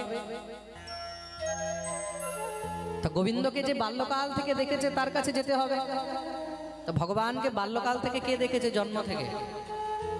সে সময় কে আছে এমন বলতে পারবে? হ্যাঁ, জানতে চাও ভগবানকে জন্ম থেকে কে দেখে রেখেছে, তার নাম কি, কে কে জানতে চায়? সবাই তো, তাহলে জোরসে বলো। আমি বলেছি না এইবার পাঠের মধ্যে অনেক নতুন নতুন জিনিস পাবে, অনেক নতুন নতুন আনন্দ পাবে। তো ভগবানকে জন্ম থেকে ভগবানের লীলা সম্বরণ পর্যন্ত যে দেখেছেন তিনি এখনো বসে আছেন কোথায় বলে ব্রজের মধ্যে। তার নাম হলো শাণ্ডিল্য মুনি। তার নাম হলো, হ্যাঁ কি নাম বললাম? শাণ্ডিল্য মুনি। শাণ্ডিল্যোপি মুনীশ্বরঃ, শ্রী স্কন্দ পুরাণে খুব সুন্দর তার বর্ণন রয়েছে। শাণ্ডিল্য মুনির কাছে বজ্রনাভ আর রাজা পরীক্ষিত গেলেন যে আমরা দ্বারকাধীশ শ্রী বৃন্দাবনের অধিপতি ব্রজেন্দ্র নন্দন শ্রী হরির দিব্য কথা শুনতে চাই। তখন শাণ্ডিল্য মুনি বললেন যে আমার তো এখন অনেক বয়স হয়ে গেছে, বৃদ্ধ প্রায় হয়ে গেছে, হ্যাঁ গোবিন্দের প্রায় প্রায় কথা তো সব আমার মনে আছে, কিন্তু যে গোবিন্দের সঙ্গ করেছে তোমরা তার কাছে, একটা হলো দেখা, একটা হলো দেখা, আরেক হলো সঙ্গ করা, দুটির মধ্যে অনেক পার্থক্য আছে। যে সঙ্গ করেছে সে আরো গভীর ভাবে তার কথা তোমাদেরকে শোনাতে পারবে। সঙ্গ কে করেছে? গোবিন্দের সঙ্গ কে করেছে একদম অন্তিম সময় পর্যন্ত? তার নাম কি? তার নাম হলো শ্রী উদ্ধবজি মহারাজ। তার নাম হলো কি বললাম? উদ্ধব। বৃষ্ণীনাম প্রবরো মন্ত্রী কৃষ্ণস্য দয়িতঃ সখা। বৃষ্ণীনাম প্রবরো মন্ত্রী কৃষ্ণস্য দয়িতঃ সখা। ভগবানের দ্বৈত সখা। দ্বৈত সখা মানে একদম ক্লোজ ফ্রেন্ড। একটা হয় বন্ধু ফ্রেন্ড, আরেকটা হয় ক্লোজ ফ্রেন্ড। বন্ধু অনেকে হয় কিন্তু ক্লোজ ফ্রেন্ড একদম দ্বৈত সখা সবাই হয় না, এটা কেউ কেউ হয়, তাই তো? মন দিয়ে শুনবে, তার জন্য শাস্ত্র বারবার নিষেধ করেছে নিজের অতি গোপন কথা, অতি গূঢ় কথা এগুলো সবাইকে বলতে নেই। মনের ব্যথা, মনের কষ্ট এগুলো সবার সামনে প্রকাশ করিতে নেই। কোনো বিশেষ জন, এমন কেউ একজন দুইজনই হয় যার কাছে তুমি মনের কথা প্রকাশ করতে পারবে। কিন্তু যখন তুমি ভাবনার মধ্যে চলে এসে নিজের মনের কথা সবাইকে বলা শুরু করে দেবে, তখন কি হবে? তখন তারা তোমার সেই কথাগুলোকে নিয়ে সংসারে চর্চা বানাবে। তো ভগবানের একদম ক্লোজ ফ্রেন্ড, দ্বৈত সখা, অন্তরঙ্গ সখা, যেটাকে বাংলায় বলে অন্তরঙ্গ সখা। অন্তরঙ্গ সখাকে, অন্তরঙ্গ সখা হলেন শ্রী উদ্ধবজি মহারাজ। যেই কথা ভগবান কাউকে বলতে পারেন না, না মাতাকে, না পিতাকে, না অর্ধাঙ্গিনী, না পত্নীগণকে, সেই সমস্ত গূঢ় কথাও ভগবান যদি কাউকে বলেন তিনি হলেন একমাত্র শ্রী উদ্ধবজি মহারাজ। তার জন্য এখানে শাণ্ডিল্য মুনি বললেন যে তোমরা যাও, গিয়ে ভগবানের অন্তরঙ্গ সখার সান্নিধ্যে গিয়ে গোবিন্দের কথা শ্রবণ করো, কেন সে তোমাদেরকে তার অন্তরঙ্গ কথা শোনাতে পারবে। রাজা পরীক্ষিত কি করলেন? বজ্রনাভকে নিয়ে শ্রী উদ্ধবজি মহারাজের সমীপে গিয়ে উপস্থিত হলেন। উদ্ধবজি কোথায় থাকেন? গোবর্ধনাদ দূরেণ বৃন্দারণ্যম সখী স্থলে। গিরিরাজ গোবর্ধনের কাছে খুব সুন্দর একটি জায়গা রয়েছে, নাম হলো কুসুম সরোবর। কি নাম? জোরে বলো। কুসুম সরোবর। সেই গিরিরাজ গোবর্ধনের তটে কুসুম সরোবরের পাশে শ্রী উদ্ধবজি মহারাজ নিবাস করেন। সেখানে গিয়ে উদ্ধবজি মহারাজের সমীপে উপস্থিত হলেন, কিন্তু উদ্ধবজিকে দেখা যায় না। কেন? উদ্ধবজি কার সামনে আসেন না, তারা গিয়ে সেখানে উদ্ধবজিকে ডাকছেন। যখনই উদ্ধবকে ডাকলেন, শ্রী উদ্ধবজি মহারাজ সামনে এসে উপস্থিত হয়েছেন, চরণে বন্দন করলেন। প্রভু, আমরা সেই দিব্য গোবিন্দের কথা অমৃত শুনতে এসেছি। কেন? আপনি তো অন্ত সময় পর্যন্ত গোবিন্দের সঙ্গ করেছেন। ভগবান যখন লীলা সম্বরণ করবেন তখন গোবিন্দের কাছে কে বসে আছে? শ্রী উদ্ধবজি মহারাজ। শ্রী উদ্ধবজি মহারাজ তখন তাদেরকে গোবিন্দের কথা শ্রবণ করালেন, আর সেটাই হলো শ্রীমদ্ ভাগবত। সেটাই হলো শ্রীমদ্ ভাগবত। এখন ভাগবত যখন শোনানো আরম্ভ করেছে, কৃষ্ণ কথা শোনানো আরম্ভ করেছে, চারদিকে কিছু না কিছু মহারাজ অত্যাচার শুরু হয়ে গেছে, কিছু না কিছু মহারাজ হ্যাঁ সমস্যা আসছে, বাধা বিঘ্ন আসছে। তা বাধা বিঘ্নগুলোকে নাশ করার জন্য তিনি তখন পরীক্ষিতকে পাঠালেন, বলে রাজন তুমি যাও, এই বাধা এই বিঘ্নগুলোকে তুমি সম্বরণ করো, এগুলোকে মর্দন করো। পরীক্ষিত কাঁদতে লেগেছে, প্রভু এই দিব্য মধুর কথা কি আমি শুনতে পাবো না? এই কথা শ্রবণের কি আমার ভাগ্য হবে না? উদ্ধব বললেন চিন্তা করো না, আজকে আমি বজ্রনাভকে শোনাচ্ছি, কিন্তু এই কথা একমাত্র তোমার কারণেই শোনানো সম্ভব হচ্ছে। তুমি চারদিক থেকে যত উৎপাতই রয়েছে, যত দুষ্ট এই সংসারের মধ্যে তত্ত্ব রয়েছে, তাদের থেকে তুমি রক্ষা করছো বলেই আমরা এই হরিকথা শোনাতে পারছি। বিচার করে দেখো, রাজা যদি ধর্মজ্ঞ হয় তবে গিয়ে সংসারে তুমি ধর্মের কথা শুনতে পারবে। রাজা যদি ধর্মজ্ঞ না হয় তুমি পারবে? আজকে আমরা এত সুন্দর এখানে প্যান্ডেলের মধ্যে মাইক টাইক লাগিয়ে সুন্দর করে এখানে হরিকথা শুনছি, পাকিস্তানে কেউ ভাবতে পারবে এইভাবে? বলো, পাকিস্তানে ভাবা যাবে? কেন? বলে সেখানে দুষ্টদের রাজত্ব। কাদের রাজত্ব? দুষ্টদের রাজত্ব, ম্লেচ্ছদের রাজত্ব। তা সেখানে এইভাবে বসে হরিকথা শ্রবণের বিষয়ে চিন্তাও করা সম্ভব নয়। রাজা যদি ধর্মজ্ঞ হয় তবেই গিয়ে প্রজা ধর্মের মধ্যে যুক্ত থাকতে পারে, ধর্মের সঙ্গে থাকতে পারে। রাজা যদি ব্যভিচারী হয়, রাজা যদি দুষ্ট হয়, রাজা যদি ম্লেচ্ছ হয়, তখন কি হয়? তখন প্রজাও আর ভক্তির পথে চলতে পারে না। তুমি রক্ষা করছো, তার জন্য তোমাকে এই হরিকথা স্বয়ং ভগবান এসে শোনাবেন, স্বয়ং গোবিন্দ এসে শোনাবেন। আর পরীক্ষিতকে যখন অভিশাপ লাগলো, পরীক্ষিত অনশনব্রত নিয়ে বসলেন, তখন পরীক্ষিতকে এই কথা কে এসে শুনিয়েছিলেন? হ্যাঁ, নাম বলো। শ্রী সুখদেব মুনি। কে শুনিয়েছেন? সুখদেব মুনি। তা সুখদেব কে? বলে নন্দনন্দন রূপস্তু শ্রী সুখ ভগবান ঋষি। সুখদেব কে? বলে নন্দনন্দন শ্রী কৃষ্ণই হলেন শ্রী সুখদেব।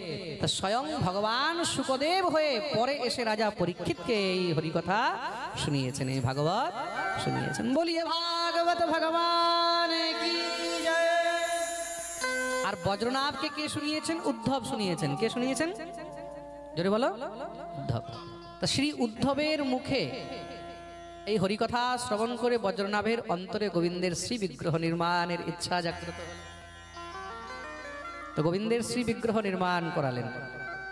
গোবিন্দের যখন শ্রী বিগ্রহ নির্মাণ হচ্ছে, তা একটি বিগ্রহের মধ্যে ভগবানের চরণ একদম যেমন ভগবানের বাস্তবিক চরণ তেমনই হয়েছে। বাকি মুখখানা আর বক্ষস্থল, এই বুকখানা, হৃদয়খানা, এগুলো একদম ঠিক তেমন হতে পারেনি, কিছু একটু পার্থক্য এসে গেছে। যখন পার্থক্য এসেছে, বজ্রনাভ তখন নিজের মাকে জিজ্ঞাসা করলেন, মা তুমি তো প্রভুকে দেখেছো, দেখো তো একদম বিগ্রহ ঠিক আছে কিনা।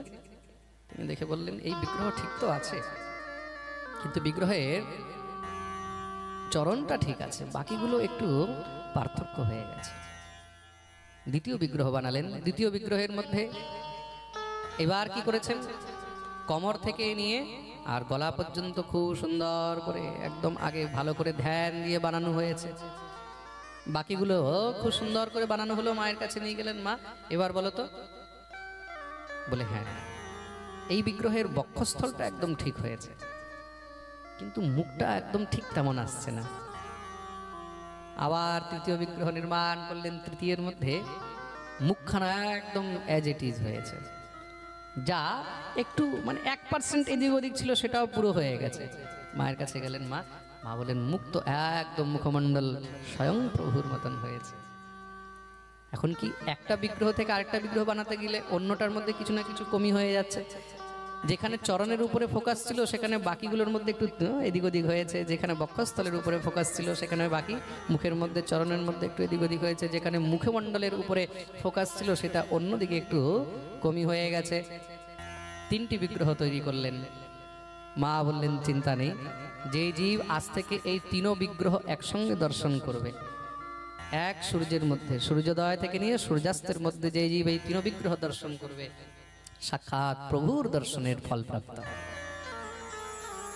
আর সেই তিন বিগ্রহই হলেন গোবিন্দ, গোপীনাথ আর মদন মোহন। প্রেম সে বলো। এই এক সূর্যের মধ্যে তিন বিগ্রহ দর্শন করা যেত আগে, কেন কি তিনটি বৃন্দাবনের মধ্যে ছিলেন। পরবর্তীকালে তিন বিগ্রহ চলে যান জয়পুরে। যখন মুসলিম আক্রান্তা ঔরঙ্গজেব সমস্ত মন্দির ইত্যাদি ভাঙা আরম্ভ করলেন, তখন জয়পুরের রাজা এই তিন বিগ্রহকে সুরক্ষিতভাবে জয়পুরে নিয়ে চলে যান। সেখান থেকে কালানুক্রমে শ্রী মদনমোহনজি মহারাজ করলি চলে যান। রাজার কন্যার বিবাহ করলির রাজকুমারের সঙ্গে হয়, তা সে নিজের সঙ্গে মদনমোহনকে নিয়ে যায়। তা আজও মদনমোহন করলিতে আছেন, গোবিন্দ আর গোপীনাথ জয়পুরে আছেন। কেউ যদি এখনো চায় যে এক সূর্যে আমরা তিন বিগ্রহ দর্শন করব, এখনো দর্শন করতে পারবে। সকালবেলায় বেরিয়ে যাও, ভোরবেলায় আরামসে গিয়ে প্রথমে করলি মদনমোহন দর্শন করো, তারপরে চলে যাও জয়পুরে, বিকেল পর্যন্ত গোবিন্দ গোপীনাথ দর্শন। এই তিন ঠাকুর গৌড়িয়াকে করিয়াছেন আত্মসাৎ। তার জন্য এখানে এই তিন ঠাকুরকে বন্দন করা হয়েছে। এই তিন ঠাকুর গৌড়ীয় সম্প্রদায়কে নিজের সেবা প্রদান করলেন। কাকে? গৌড়ীয় আচার্যদেরকে। কাদেরকে দিয়েছেন? গৌড়ীয় আচার্যদেরকে। যদ্যপি শ্রী বজ্রনাভ আরো অনেক বিগ্রহ বানিয়েছেন। কি কি বিগ্রহ বানিয়েছেন? দ্বাদশ গোপাল বানিয়েছেন। দ্বাদশ গোপাল। দ্বাদশ গোপালের সেবা কোথায় বলে অন্যান্য সম্প্রদায়ের কাছে আছে। তারপরে বলে হরিদেব বিগ্রহ বানিয়েছেন। কোন বিগ্রহ? হরিদেব। খুব মন দিয়ে শুনবেন কিন্তু, আমাদের ব্রজের মধ্যে চার দেব। ব্রজের মধ্যে বজ্রনাভ দ্বারা নির্মিত চার দেব। দেখুন কত কিছু জানার আছে সংসারে। ব্রজের মধ্যে ভগবানের প্রপৌত্র মানে বজ্রনাভের দ্বারা নির্মিত চার দেব। চার দেব কে কে বলে? গোবিন্দ দেব, দ্বিতীয় হলেন হরিদেব, দ্বিতীয় কে? হরিদেব। তৃতীয় হলেন কেশব দেব, তৃতীয় কে? কেশব দেব। আর চতুর্থ হলেন বলদেব। বলদেব আছেন দাউজি, তার সেবাও অন্য সম্প্রদায়ের হাতে। হরিদেব আছেন গোবর্ধনে। গোবর্ধনে কোথায়? মানসী গঙ্গার তটে, তার সেবাও অন্য সম্প্রদায়ের হাতে। কেশবদেব আছেন মথুরায়, কৃষ্ণ জন্মভূমির কাছে, তার সেবাও অন্য সম্প্রদায়ের কাছে। কিন্তু গোবিন্দ দেবের সেবা শুধুমাত্র গৌড়িয়াদের হাতে। তার জন্য এই তিন দেবতাকে এখানে বন্দন করা হলো। বলিয়ে গোবিন্দ গোপীনাথ মদন মোহন কি জয়। এই প্রকার প্রথম পরিচ্ছেদের মধ্যে এখানে বন্দন করা হলো। তৎপশ্চাৎ নিজের দীক্ষাগুরু এবং শিক্ষাগুরুকে বন্দন করেছেন। দীক্ষাগুরুকে, দীক্ষাগুরু হলেন শ্রী নিত্যানন্দ প্রভু, আর শিক্ষাগুরুকে, শিক্ষাগুরু হলেন ছয় গোস্বামী। এই পূর্বেই বলেছিলাম না, আমাদের গৌড়ীয় সম্প্রদায়ের মধ্যে সমস্ত শিক্ষা কাদের থেকে আমরা পেয়েছি? জোরে বলো। ষড়গোস্বামীদের কাছে। কাদের কাছে? ষড়গোস্বামী। আমাদের যে গৌড়ীয় ভজন পদ্ধতি, এটা ষড়গোস্বামীর অনুগত হয়ে করতে হবে। কাদের অনুগত? ষড়গোস্বামীর অনুগত। যেই ভজন প্রণালীর মধ্যে ষড়গোস্বামীর আনুগত্য নেই, বুঝে যাবে সেটা গৌড়ীয় নয়, সেটা গৌড়ীয়দের মধ্যে বিভ্রান্তি চলছে। প্রেম সে বলো। আমাদের গৌড়ীয় সম্প্রদায়ের মূল আচার্য হলেন এই ষড়গোস্বামীগণ। তৎপশ্চাৎ শ্রীমন মহাপ্রভু কৃষ্ণ চৈতন্য তত্ত্বের নিরূপণ করা হয়েছে। यद अद्वैतं ब्रह्मोपनिषदि तदप्यस्य तनुभा य आत्म अन्तर्यामि पुरुष इति सोऽस्यांश विभवः षडेश्वर्यै पूर्णो य इह भगवान् स स्वयमयं न चैतन्यात् कृष्णात् जगति परतत्त्वमिहं परमिह। यद अद्वैतं ब्रह्मोपनिषदि तदप्यस्य तनुभा। কবিরাজ গোস্বামীপাদ এখানে চৈতন্য তত্ত্বের নিরূপণ করছেন। চৈতন্য তত্ত্ব কি? চৈতন্যকে জানতে হলে আগে চৈতন্যের তত্ত্বকে জানতে হবে। তা চৈতন্যের তত্ত্ব কি বলে? ইয়দ অদ্বৈতম ব্রহ্ম উপনিষদি তদপ্যস্য তনুভা। উপনিষদ ইত্যাদি এই সংসারের মধ্যে যাকে অদ্বৈত ব্রহ্ম বলছেন, ভগবানকে তিনটি শব্দে কিন্তু এই সংসারের মধ্যে আমরা জানি। ভগবানকে তিনটি শব্দে জানা যায়। তিনটি শব্দ কি কি বলে? ব্রহ্মেতি পরমাত্মেতি ভগবান ইতি শব্দতে। শ্রীমদ্ ভাগবতের মধ্যে বলা হয়েছে বদন্তি তত্ত্বত্ব বেদস্তত্ত্বম यद ज्ञानमद्वयम ब्रह्मेति परमात्मेति भगवान इति शब्दते। এই সংসারের মধ্যে ঋষিগণ, মুনিগণ, যোগীগণ, ভক্তগণ ভগবানকে তিন রূপে জানেন। কি কি বলে? ব্রহ্ম। তো মন দিয়ে শুনবে। কেউ যদি আপনাদেরকে জিজ্ঞাসা করে ঈশ্বরকে কোন কোন রূপে জানা যায় বা কয়টি রূপে জানা যায়, তখন উত্তর দিতে পারবেন তো? কয়টি রূপে? তিনটি রূপে। কয়টি রূপে? তিনটি রূপে। তিনটি রূপ কি কি বলে? ব্রহ্ম, পরমাত্মা, আর তৃতীয় হলো ভগবান। প্রথম হলো ব্রহ্ম, দ্বিতীয় হলো, জোরে বলো, পরমাত্মা, আর তৃতীয় হলো ভগবান। ব্রহ্মেতি পরমাত্মেতি ভগবান ইতি শব্দতে। ব্রহ্ম কারা বলে? জ্ঞানীজন। জ্ঞানীজন ঈশ্বরকে কি বলে ডাকে? হ্যাঁ, ব্রহ্ম। আর যোগীগণ ঈশ্বরকে পরমাত্মা বলে ডাকে। কি বলে ডাকে? পরমাত্মা। আর ভক্তগণ ঈশ্বরকে ভগবান বলে ডাকেন। কি বলে ডাকেন? ভগবান। তার জন্য এই যে ব্রহ্ম, সেই ব্রহ্ম কি? উপনিষদ ইত্যাদি যাকে ব্রহ্ম বলছে, কি ব্রহ্ম বলে? অদ্বৈত ব্রহ্ম, একোহম ব্রহ্ম দ্বিতীয় নাস্তি। সেই পরব্রহ্ম কে? পরব্রহ্ম যার শুধুমাত্র তনুভা মানে অঙ্গ জ্যোতি, সেই পরব্রহ্মকে, সেই ঈশ্বরের অঙ্গ জ্যোতি। আর দ্বিতীয় বলে ইয়া আত্মা অন্তর্যামী পুরুষ ইতি স্বস্যাংশ বিভবঃ। এই সংসারের মধ্যে বড় বড় যোগীগণ যাকে পরমাত্মা বলে, সেই পরমাত্মাকে, পরমাত্মা হলো সেই ঈশ্বরের অংশ। পরমাত্মা হলো ঈশ্বরের অংশ, অংশ বিভূতি। আর ষড়েশ্বরী পূর্ণ ইহ ভগবান স্বয়ময়ম। আর তৃতীয় হলো ভগবান, ষড় ঐশ্বর্যপূর্ণ। ভক্তরা যাকে ভগবান বলে। ষড় ঐশ্বর্য কি? ভগবানের মধ্যে ষড় ঐশ্বর্য থাকে। ভগবানের মধ্যে কি থাকে? ষড় ঐশ্বর্য, মানে 6 প্রকারের তত্ত্ব থাকে। ষড়েশ্বর্যপূর্ণই হলো ভগবান। সবাইকে ভগবান বলা যায় না, ভগবান সবাইকে বলা যায় না। তা ষড়েশ্বর্য কি বলে? ঐশ্বর্য, বীর্য, শ্রী, যশ, জ্ঞান আর বৈরাগ্য। এটাকে ষড়েশ্বর্য বলা হয়েছে। ঐশ্বর্য, বীর্য, শ্রী, যশ, জ্ঞান আর বৈরাগ্য, যার মধ্যে এই 6টি ঐশ্বর্য রয়েছে, 6টি তত্ত্ব রয়েছে, তিনি হলেন ভগবান। তা সেই ভগবানকে ভগবান স্বয়ময়ম ন চৈতন্যাৎ কৃষ্ণাৎ জগতি পরতত্ত্বমেহং পরমিহং। সেই ভগবানই হলেন একমাত্র স্বয়ং শ্রী গৌর হরি শ্রীকৃষ্ণ চৈতন্য প্রভু। বলিয়ে কৃষ্ণ চৈতন্য ভগবান কি জয়। তার মানে কি? ব্রহ্মকে, ব্রহ্ম হলেন তার অঙ্গ জ্যোতি। পরমাত্মাকে, পরমাত্মা হলো অংশ। আর ভগবান বলে তিনি স্বয়ং। ভগবান হলেন তিনি স্বয়ং। তো মহাপ্রভুকে তো অনেকে ভগবান বলে বুঝতে পারেননি। বলে অনেকে তো ছাড়ো, ভগবান স্বয়ং যখন কৃষ্ণ রূপে এসেছেন তখন ব্রহ্মাও ভগবানকে ভগবান বলে বুঝতে পারেনি। পেরেছিল? ব্রহ্মারও তো মনে সংশয় হলো, অভিমান হয়ে গেল। ভগবান যদি সামনে এসে দাঁড়িয়ে যায় না, তাহলে সবাই কিন্তু ভগবানকে ভগবান বলেও মানবে না। আচ্ছা, কোনো সময় বিচার করে দেখো, আপনি সকাল সকাল ঘর থেকে বেরিয়েছেন, দরজা খুলতে সামনে যদি ময়ূর পাখা লাগিয়ে হাতের মধ্যে বাঁশি নিয়ে আপনার সামনে দাঁড়িয়ে যায়, তখন আপনি কি মনে করবেন? কি মনে করবেন? ভগবান এসছে মনে করবেন?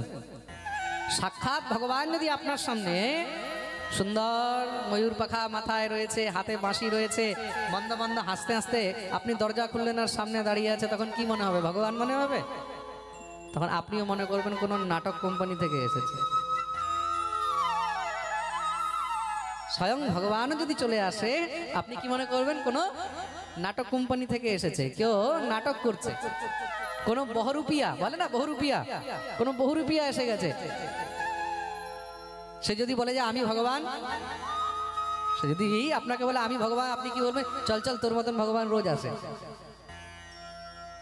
ভগবান সামনে আসলেও তাকে চেনা অত সহজ নয়। আমরা বলছি যে ভগবানকে আমরা কেন দেখতে পাই না? আরে তাকে দেখার সামর্থ্য, তাকে বোঝার সামর্থ্যই আমাদের মধ্যে নেই। কौन कहता है भगवान आते नहीं? सच तो ये है कि हम बुलाते नहीं।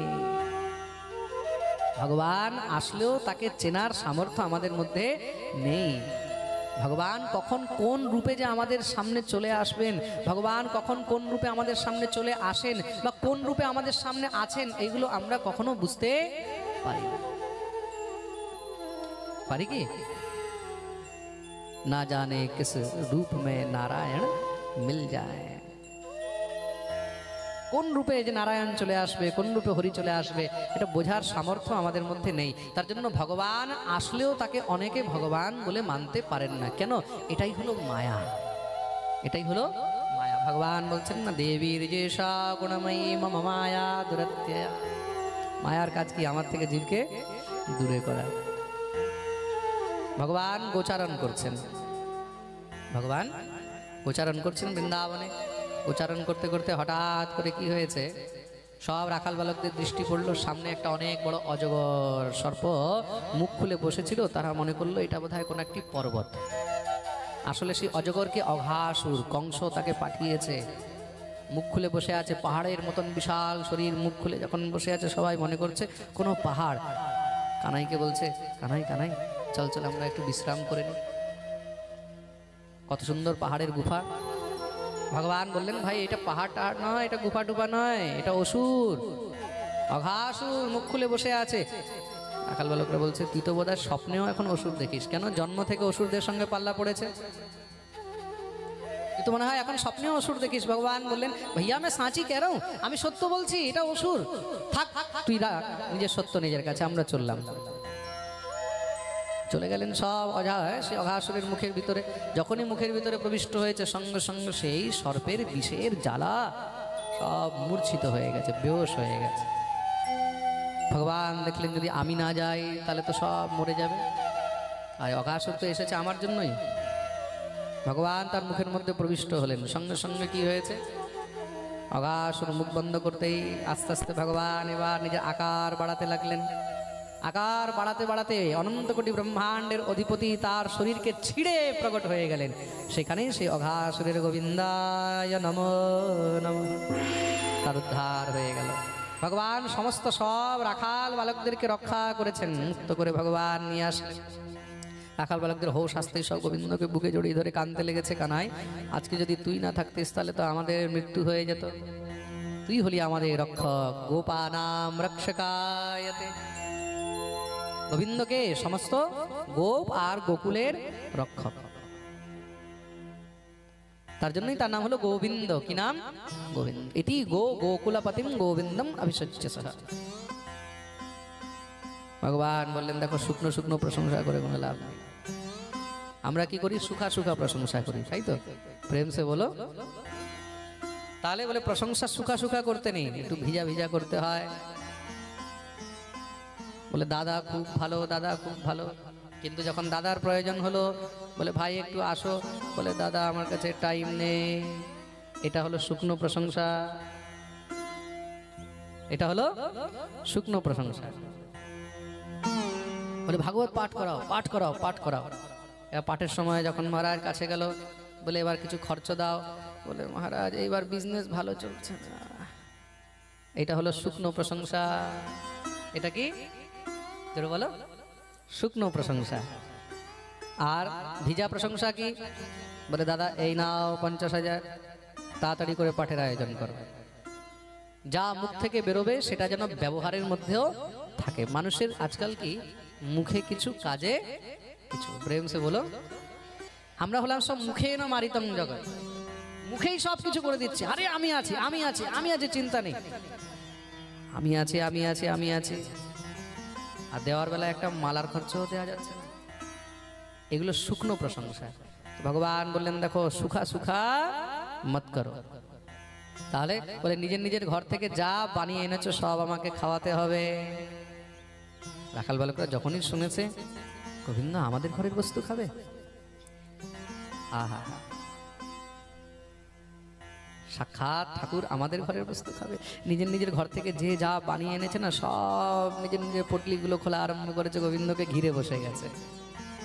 বিভ্রদবেণুম জঠরপটयो শৃঙ্গবেত্রে চ কক্ষে বামে পাণौ মসৃণকবलं তৎফলান্যঙ্গুলীষু तिष्ठन् मध्ये स्वपरिसुरदोरासयन्नर्मभिस्वे स्वर्गे लोके मिषति बुभुजे यज्ञभुगबालके।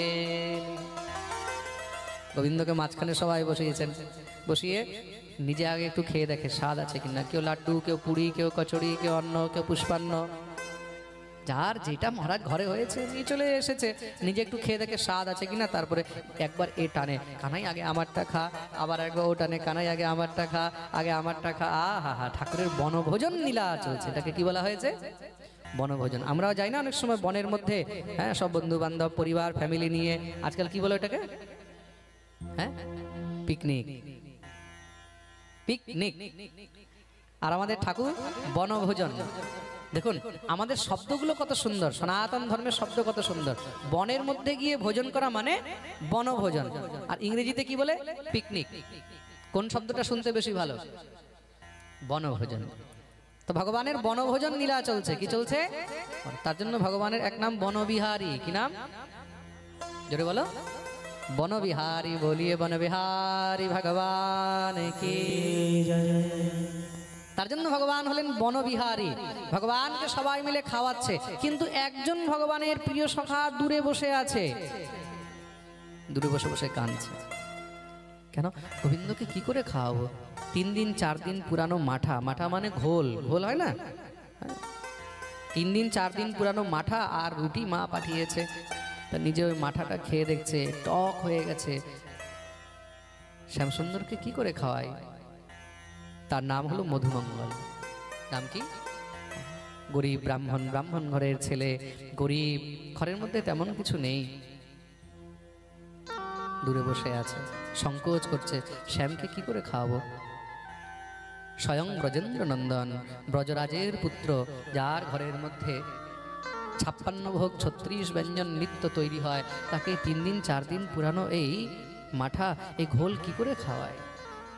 নিজে পান করছে আর মুখটাকে ঘুরিয়ে কাঁদছে। যদি আমার কাছে সাধ্য হতো আমি গোবিন্দকে খাওয়াতাম। ভগবান দেখলেন সবাই খাওয়াচ্ছে, কিন্তু মধুমঙ্গল কাছে নেই। ভগবানের দৃষ্টি চারদিকে। কাকে খুঁজছেন? শুধু মধুমঙ্গলকে। হঠাৎ করে দূরে দৃষ্টি পড়লো, এক গাছের নিচে চুপচাপ বসে মধুমঙ্গল সেই মাঠা পান করছে। ভগবান সঙ্গে সঙ্গে উঠে দৌড়াতে লাগলেন। মধুমঙ্গল যখনই গোবিন্দকে দৌড়ে আসতে দেখেছে, মধুমঙ্গল তাড়াতাড়ি করে মাথাটা গপ গপ করে খাওয়া আরম্ভ করেছে। কেন? সে জানে যে আমার শ্যাম এতটা প্রেমী, সে কিছু দেখবে না, দৌড়ে সেই মাথা আমার হাত থেকে নিয়ে খাওয়া আরম্ভ করবে। আর ভগবান লাফিয়ে আসছেন, রুকজা দাড়িকে বিনা মোয়ে দিয়ে তুই কেসে খাইলে গো, তুই আমাকে ছেড়ে কি করে খাবি? মধুমঙ্গল তাড়াতাড়ি গট গট করে যে মুখের মধ্যে দিয়েছে, ভগবান এসে মারলেন গালের মধ্যে একটা ঘষ করে ঘুষা। সঙ্গে সঙ্গে সেই মাথা যখনই ছড়িয়ে পড়েছে, ভগবান মধুমঙ্গলকে বললেন, তুই আমাকে না দিয়ে খাচ্ছিস? মধুমঙ্গল বলছে, কি করব, এই মাঠার মধ্যে এত স্বাদ, আমার মা এত যত্ন করে বানিয়েছে, আমি খেতে খেতে ভুলেই গেছি যে তোকে দিতে হবে, তাই স্বাদে আমি গটগট করে খেয়ে নিলাম। ঠাকুর বলছে, তাই নাকি? দেখি দেখি দেখি কেমন স্বাদ। বলে এখানে মুখ থেকে যে গড়িয়ে পড়ছে না, গোবিন্দ সেটাকে চেটে চেটে খাচ্ছে।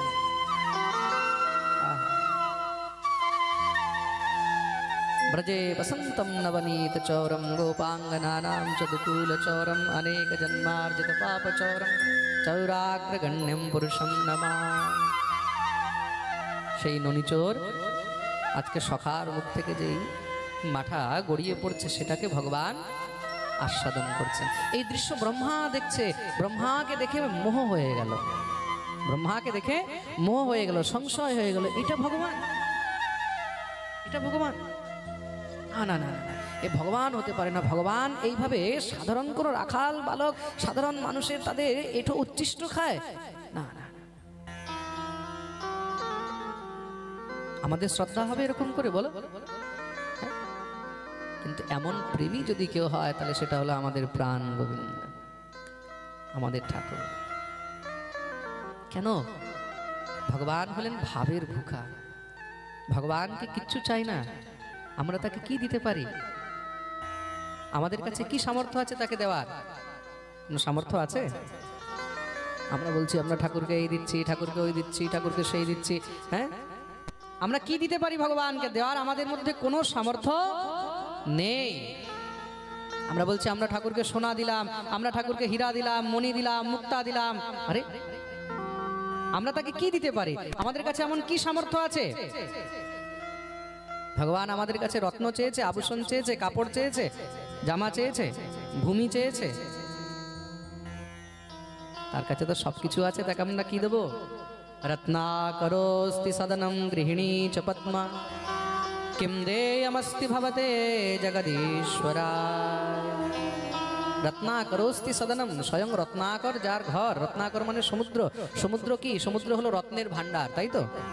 সমুদ্র হলো রত্নের ভান্ডার। তো স্বয়ং রত্নাকর যার গৃহ, রত্নাকরোস্তি সদনম গৃহিণী চ পদ্মা। আর যার গৃহিণী, যার অর্ধাঙ্গিনী হলেন কে? লক্ষ্মী। লক্ষ্মী হলেন তার অর্ধাঙ্গিনী। সেই লক্ষ্মী লক্ষ্মী লক্ষ্মী লক্ষ্মী করে আমরা পাগল হয়ে যাচ্ছি। হ্যাঁ, মহারাজ ঘরে লক্ষ্মী টিকছে না, মহারাজ ঘরে লক্ষ্মী আসছে না, মহারাজ লক্ষ্মী কি করে আসবে, লক্ষ্মী কি করে আসবে, লক্ষ্মী।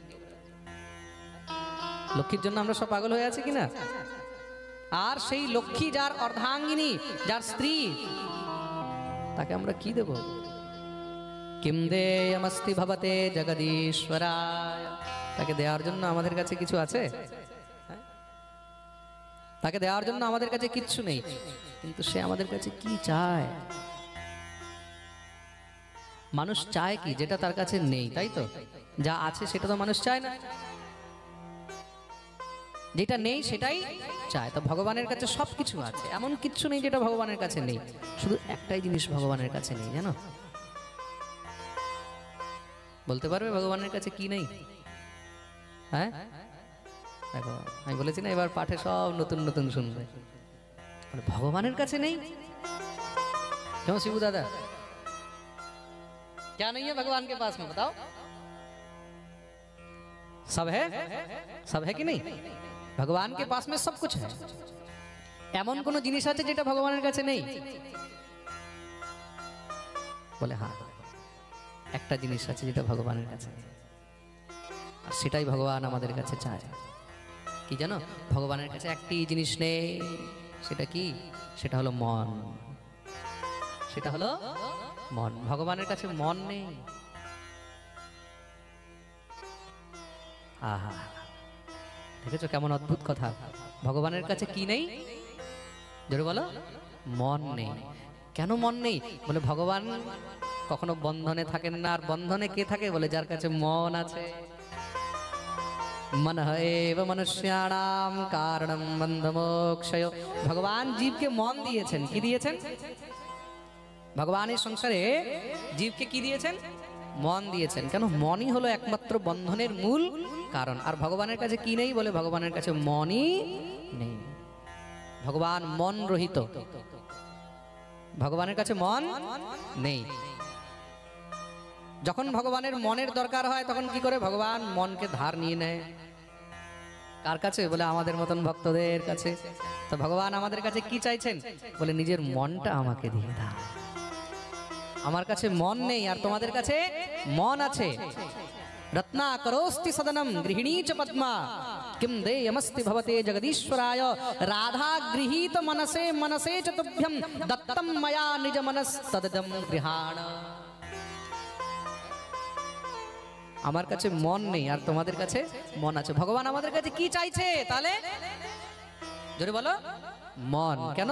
গোবিন্দের কাছে মন নেই। বলে মন কেন নেই? বলে মন ছিল, কিন্তু মন গেল কোথায়?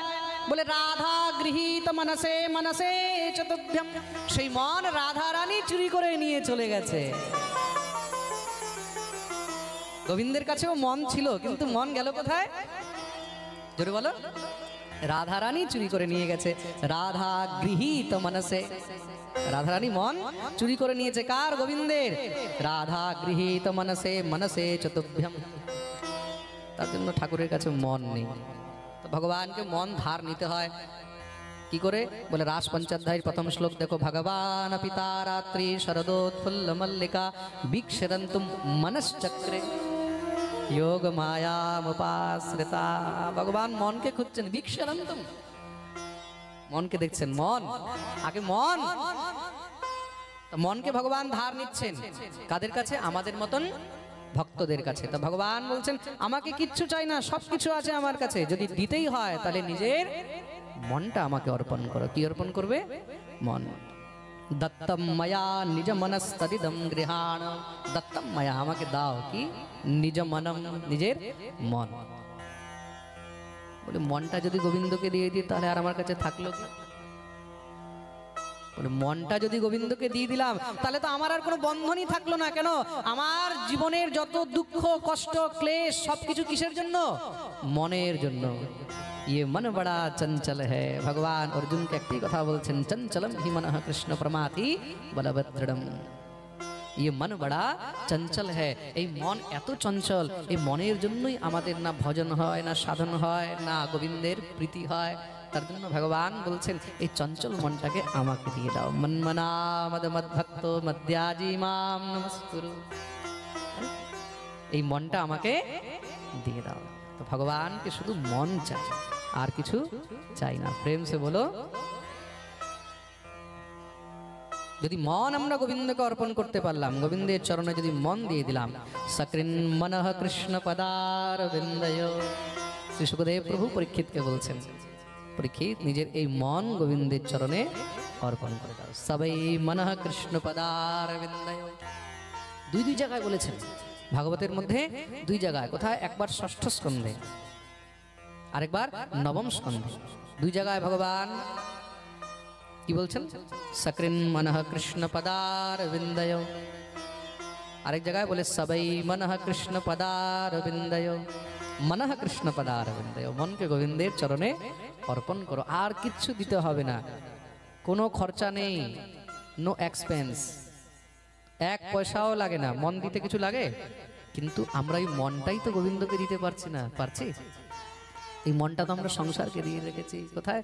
বলে মন দিয়ে রেখেছি আমাদের সন্তান, স্ত্রী, পুত্র, ঘর বাড়ি, বন্ধু বান্ধব। হ্যাঁ, মন আমরা কোথায় দিয়ে রেখেছি? কাকে দিয়ে রেখেছি? হ্যাঁ, সংসারকে, বিষয়কে। তাই তো এই মন আমরা গোবিন্দকে দিতে পারছি না। এই মন শুধু বিষয়কে দিয়ে রেখেছি। বন্ধু বান্ধব, স্ত্রী পুত্র, ঘর বাড়ি, রিলেটিভ, ফেসবুক, ইউটিউব, হোয়াটসঅ্যাপ, এগুলোর মধ্যে আমাদের মন চলছে। প্রেম সে বলো। আর ঠাকুরকে কি চাই? ঠাকুরকে শুধু মন চাই। এই মনটাই আমরা ঠাকুরকে দিতে পারি না। এই মনটা যেদিন তুমি গোবিন্দকে অর্পণ করে দেবে, সেদিন আর কোনো বস্তুর দরকার থাকবে না। ভগবান হলেন ভাবের ভুখা, প্রেমের ভুখা, তার জন্য তাকে মন দিতে হয়। মধুমঙ্গল মন থেকে চাইছেন গোবিন্দকে যদি আমি খাওয়াতে পারতাম, গোবিন্দ দৌড়ে এসে মুখ থেকে চেটে খেয়ে নিচ্ছেন। প্রেম সে বলো। ব্রহ্মা এই দৃশ্য দর্শন করেছেন, মনে মোহ হয়ে গেল। ব্রহ্মার মনে মোহ কেন হলো? কেন কি মন তো গোবিন্দকে অর্পণ করেননি। মন যতক্ষণ পর্যন্ত আমার কাছে আছে, মনের মধ্যে যতক্ষণ পর্যন্ত অহং বুদ্ধি আছে, আমার মন, এটা আমি, ততক্ষণ পর্যন্ত মনের মধ্যে সংশয় থাকবে, মোহ থাকবে। ব্রহ্মা কি ভাবলেন? বলে তাহলে পরীক্ষা করতে হবে। ভগবান বিশ্রাম করছিলেন, রাখাল বালকদেরকে, বাছুরগুলোকে সব হরণ করে নিয়ে চলে গেলেন। ভগবান যখন এই চোখ খুলেছেন, দেখছেন কিছুই নেই। ওহো, ব্রহ্মা পরীক্ষা নিতে চায়। ভগবান কি করলেন? যত রাখাল বালক ছিল, যত বাছুর ছিল, ততই রূপ ধারণ করে নিলেন। যেইভাবে নীলা চলছিল সেইভাবেই নীলা চলছে। 1 বৎসর হয়ে গেল। ব্রহ্মা ভাবলেন এবার দেখি কি হচ্ছে। ব্রহ্মা এসে দেখছেন যেমন নীলা চলছিল তেমনই নীলা চলছে। ব্রহ্মা তো চমকে গেলেন, আমি তো তাদেরকে সেখানে রেখে এসেছি। গিয়ে দেখছেন তারা সেখানে ঘুমাচ্ছে। আবার এখানে এসে দেখছেন সেইভাবেই নীলা চলছে। আবার গিয়ে দেখছেন তারা তো শুয়ে রয়েছে। আবার এসে দেখছেন সেইভাবেই নীলা চলছে। ব্রহ্মা সঙ্গে সঙ্গে যখনই ধ্যান লাগিয়ে নিজের মনে গোবিন্দকে স্মরণ করছেন, ব্রহ্মেতি পরমাত্মেতি ভগবান ইতি শব্দতে, সেই পরব্রহ্ম পরমাত্মা ভগবানকে স্মরণ করছেন। প্রভু, আমি কিছু বুঝতে পারছি না, আমাকে রাস্তা দেখাও। সঙ্গে সঙ্গে সামনে কি দেখছেন? যত রাখাল বালক, যত বাছুর, সব গোবিন্দেরই রূপ। ঝরঝর কানতে লেগেছেন, দৌড়ে গোবিন্দের চরণে পড়ে গেলেন, দিব্য স্তুতি করছেন। নমিড্যতে ভ্রবপুষে তডিদম্বরায় গুঞ্জাবতংস পরিপেচ্ছল সন্মুখায় বন্যস্ত্রজে কবলবেত্র বিষাণবেণ লক্ষ্মশ্রিয়ে মৃদুপদে পশুপাঙ্গজায়। প্রভু আমাকে ক্ষমা করুন, আমার দ্বারা অনেক বড় অপরাধ হয়ে গেছে। অপরাধ ক্ষমাইতে মাগেন প্রসাদ। গোবিন্দের কাছে বারবার প্রার্থনা করছেন। ভগবান ব্রহ্মাকে কোনো উত্তরই দিলেন না। ব্রহ্মা বললেন, প্রভু আপনি তো পিতা আর আমি হলাম আপনার সন্তান। আপনি হলেন পিতা আর আমি হলাম আপনার সন্তান। তোমার নাভিপদ্ম হইতে মোর জন্মদয়। তুমি পিতা মাতা, আমি তোমার তনয়। তুমি তো আমার মাতা, তুমি আমার পিতা। ব্রহ্মার পিতা কে? হ্যাঁ, ব্রহ্মার পিতা কে? নারায়ণ। নারায়ণের নাভি থেকে পদ্ম সৃষ্টি হয়েছে, সেই পদ্ম থেকে ব্রহ্মা উৎপন্ন হয়েছেন। তুমি তো আমার পিতা, তুমি আমার মাতা। এই সংসারের মধ্যে সন্তান তো ভুল করেই থাকে, ত্রুটি করেই থাকে, তুমি আমাকে ক্ষমা করো। অপরাধ ক্ষম মোরে করহ প্রসাদ। বলে কেন? কেন কি পিতা মাতা বালকের না লয় অপরাধ। মাতা পিতা বাচ্চার অপরাধটাকে গ্রহণ করেন না, তাকে ক্ষমা করে দেন। তখন ভগবান ব্রহ্মাকে উত্তর দিলেন, কৃষ্ণ কহেন, ব্রহ্মা তোমার পিতা নারায়ণ, আমি গোপ তুমি কইছে আমার নন্দন। ভগবান ব্রহ্মাকে উল্টো উপদেশ করেন, তুমি বলছো তোমার পিতা আমি, আমি তোমার পিতা নই, তোমার বাপ হলো নারায়ণ, তোমার বাপকে নারায়ণ, আর আমি হলাম গোয়ালা ব্রজেন্দ্র নন্দন। আমি হলাম গোয়ালা ব্রজেন্দ্র নন্দন। তুমি পরীক্ষা নারায়ণের করতে আসনি, পরীক্ষা কার করতে এসেছো? হ্যাঁ, ব্রজেন্দ্র নন্দনের পরীক্ষা করতে এসেছো। আমি তো হলাম গোয়ালা, আমি হলাম ব্রজেন্দ্র নন্দন। ব্রহ্মা বলছে তুমি নারায়ণ, ভগবান বলছেন না না না, আমি হলাম গোয়ালা। কোথায় মাখন চুরি করি, কোথায় আমি দুধ দই খাই, কোথায় নারায়ণ 56 ভোগে বসে থাকে। সাক্ষাৎ শ্রীহপতি, তিনি শ্রীপতি, আর আমি কোথায় এখানে ধুলাবালির মধ্যে খেলে বেড়াচ্ছি। ব্রহ্মাকে ভগবান ক্ষমা করলেন। ব্রহ্মা গোবিন্দকে প্রসন্ন করার জন্য দিব্য স্তুতি করছেন। আর আজও ব্রহ্মা ব্রজের মধ্যে বসে 4 মুখ দিয়ে গোবিন্দের ভজন করছেন, তপস্যা করছেন, যে গোবিন্দকে কি করে আমি মানাবো, কি করে ঠাকুরকে প্রসন্ন করব। ভগবানকে তো ব্রহ্মাও বুঝতে পারেন। তো ব্রহ্মা গোবিন্দের কাছে প্রার্থনা করছেন। কি প্রার্থনা করছেন? हे प्रभु मुझे बताओ, हे प्रभु मुझे बताओ, चरणों में कैसे आऊं। हे प्रभु मुझे बताओ, चरणों में कैसे आऊं। हे प्रभु मुझे बताओ। हे गोविंद, हे गौर हरि, আমি যেমনই হই না কেন, আমি ভালো হই, আমি খারাপই হই না কেন, যাই আছি আছি তো তোমার। নিজের সন্তানকে কি কেউ লাথি মেরে ফেলে দেয়? যতই কিছু হোক, জানি আমি জীবনে অনেক ভুল করেছি, জীবনে অনেক অপরাধ করেছি, আমার মধ্যে অনেক ত্রুটি হতে পারে, আমি তো তোমার সন্তান, তোমার চরণে ধুলা। अच्छा हूँ या बुरा, जैसा भी हूँ तुम्हारा। हे गोविंद, আমি জানি আমি পতিত, আর শুধু পতিত নয়, আমি পতিতেরও স্বামী, পতিতেরও মালিক। এই সংসারের সমস্ত যত পতিত রয়েছে, আমি তাদের সবার মালিক। আমার থেকে বড় পতিত আর কেউ নেই, কিন্তু তুমি তো পতিত পাবন, কৃপা করো। ব্রহ্মা ভগবানের স্তুতি করলেন। এটাকে ব্রহ্মমোহন লীলা বলা হয়েছে। কি বলা হয়েছে? জোরে বলো। ব্রহ্মমোহন। ভগবান নিজ লীলার দ্বারা এই সংসারে সাধারণ জীব নয়, বড় বড় ঋষি মুনি দেবতা ব্রহ্মাকে পর্যন্ত মোহিত করে দিয়েছে।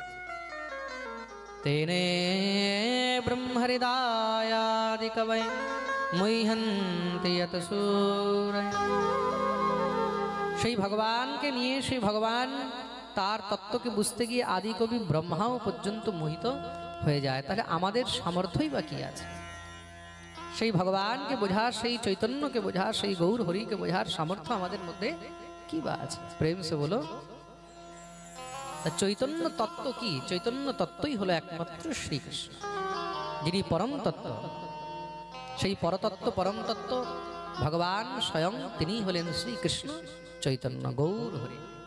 বলিয়ে কৃষ্ণ চৈতন্য ভগবান কি। আর চৈতন্য অবতারের কারণ কি? খুব মন দিয়ে শুনুন। চৈতন্য অবতারের কারণ কি? এই সংসারে প্রত্যেকটি অবতারের কিন্তু আলাদা আলাদা কারণ থাকে, কোনো কারণ ছাড়া কখনো কোনো অবতার হয় না। প্রেম সে বলো। কৃষ্ণ অবতারেরও কারণ ছিল, আমরা ভাগবতের মধ্যে শ্রবণ করছি।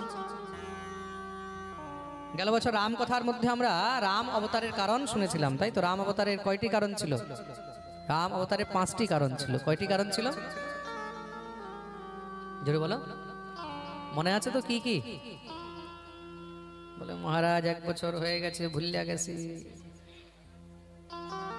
প্রেম সে বলো। তার জন্য আমি বারবার বলি, মন দিয়ে শুনুন।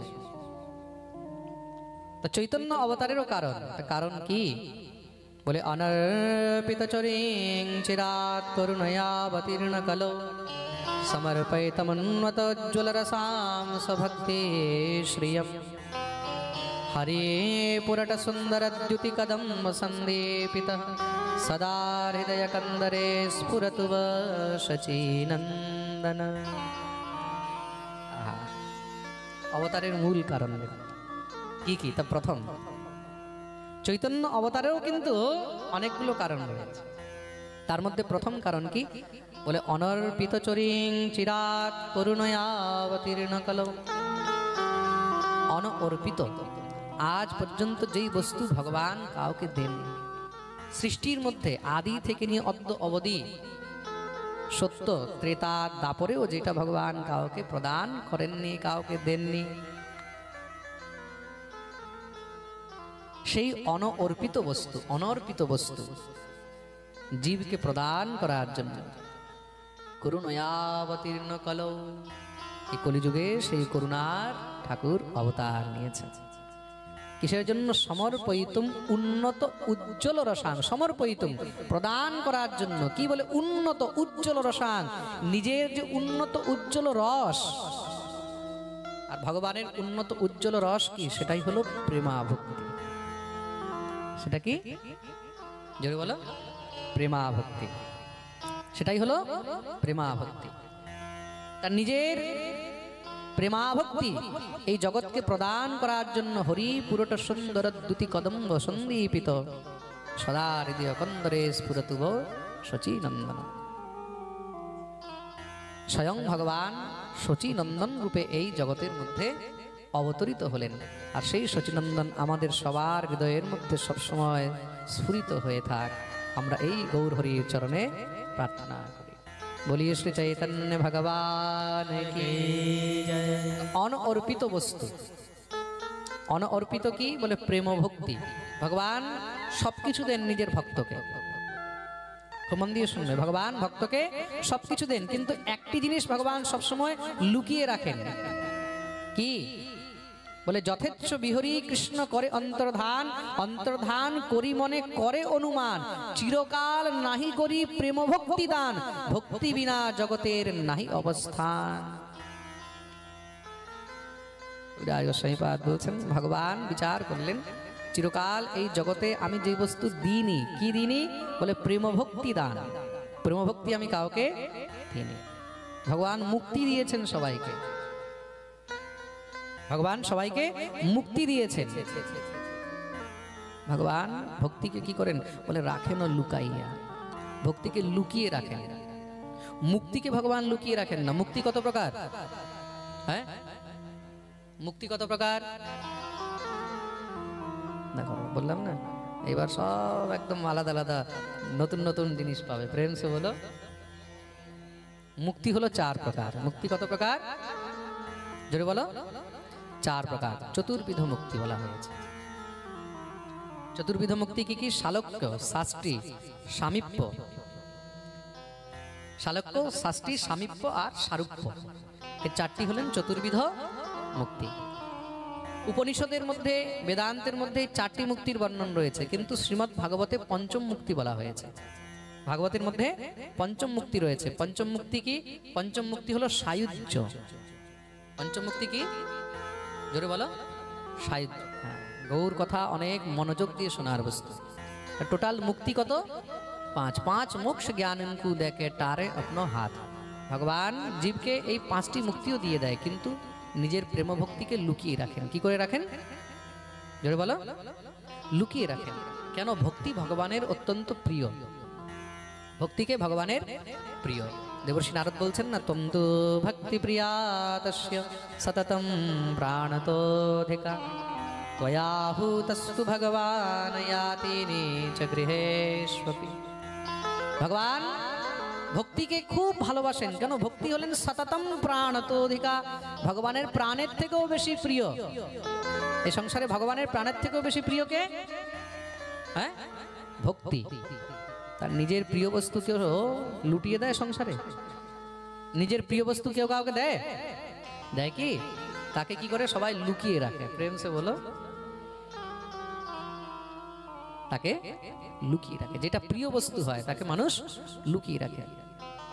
ভগবান নিজের প্রিয় বস্তু সবাইকে অত সহজে দেন না। প্রিয় বস্তু কি? প্রিয় বস্তু হলো ভক্তি। আর ভগবান সেই ভক্তি প্রদান করার জন্য, আর কোন ভক্তি? সাধারণ ভক্তি নয়, প্রেমা ভক্তি। খুব মন দিয়ে শুনবেন, কোন ভক্তি? প্রেমা ভক্তি। আর প্রেমা ভক্তি কত প্রকারের? হ্যাঁ, দেখো, তার জন্য না গৌর কথার মধ্যে খাতা কলম নিয়ে বসতে হয়। প্রেম সে বলো। কিছুক্ষণ আগে আমরা মুক্তি শুনলাম। মুক্তি কত প্রকারের? 5 প্রকার, তাই তো? মুক্তি হলো 5 প্রকার। এবার আসলাম ভক্তি, তা প্রেমা ভক্তি। ভক্তিও কোন ভক্তি? প্রেমা ভক্তি। প্রেমা ভক্তি কত প্রকার? 4 প্রকার। 4 প্রকার কি কি? বলে দাস্য, সখ্য, বাৎসল্য আর মধু। প্রেমা ভক্তি 4 প্রকার। 4 প্রকার কি কি? দাস্য, সখ্য, বাৎসল্য আর মধুর। এই 4 প্রকারের ভক্তি দ্বারা জীব ভগবানকে সহজে পেতে পারে। প্রেম সে বলো।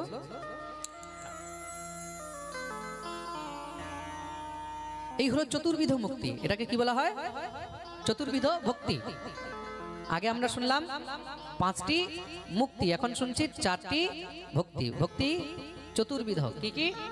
দাস্য, ভগবানকে দাস্য ভাবে পাওয়া। কিভাবে পাওয়া? দাস্য ভাবে।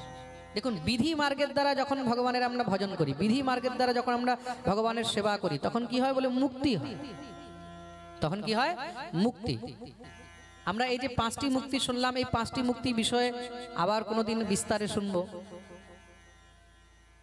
তখন হয় মুক্তি। এই 5 প্রকারের মুক্তি হয়ে যায় বিধি মার্গের দ্বারা। আর দ্বিতীয় হলো প্রেমা ভক্তি। প্রেমা ভক্তি কি? প্রেমা ভক্তিকেই বলা হয়েছে রাগানুগা ভক্তি। আমাদের গৌড়ীয় বৈষ্ণবদের যে ভজন পদ্ধতি, আমাদের যে ভজনের বিদ্যা, সেই ভজনের বিদ্যা কি? সেটা হলো রাগানুগা বিধা। সেটা কি? জোরে বলো, রাগানুগা।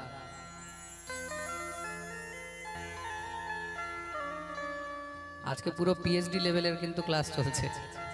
প্রেম সে বলো।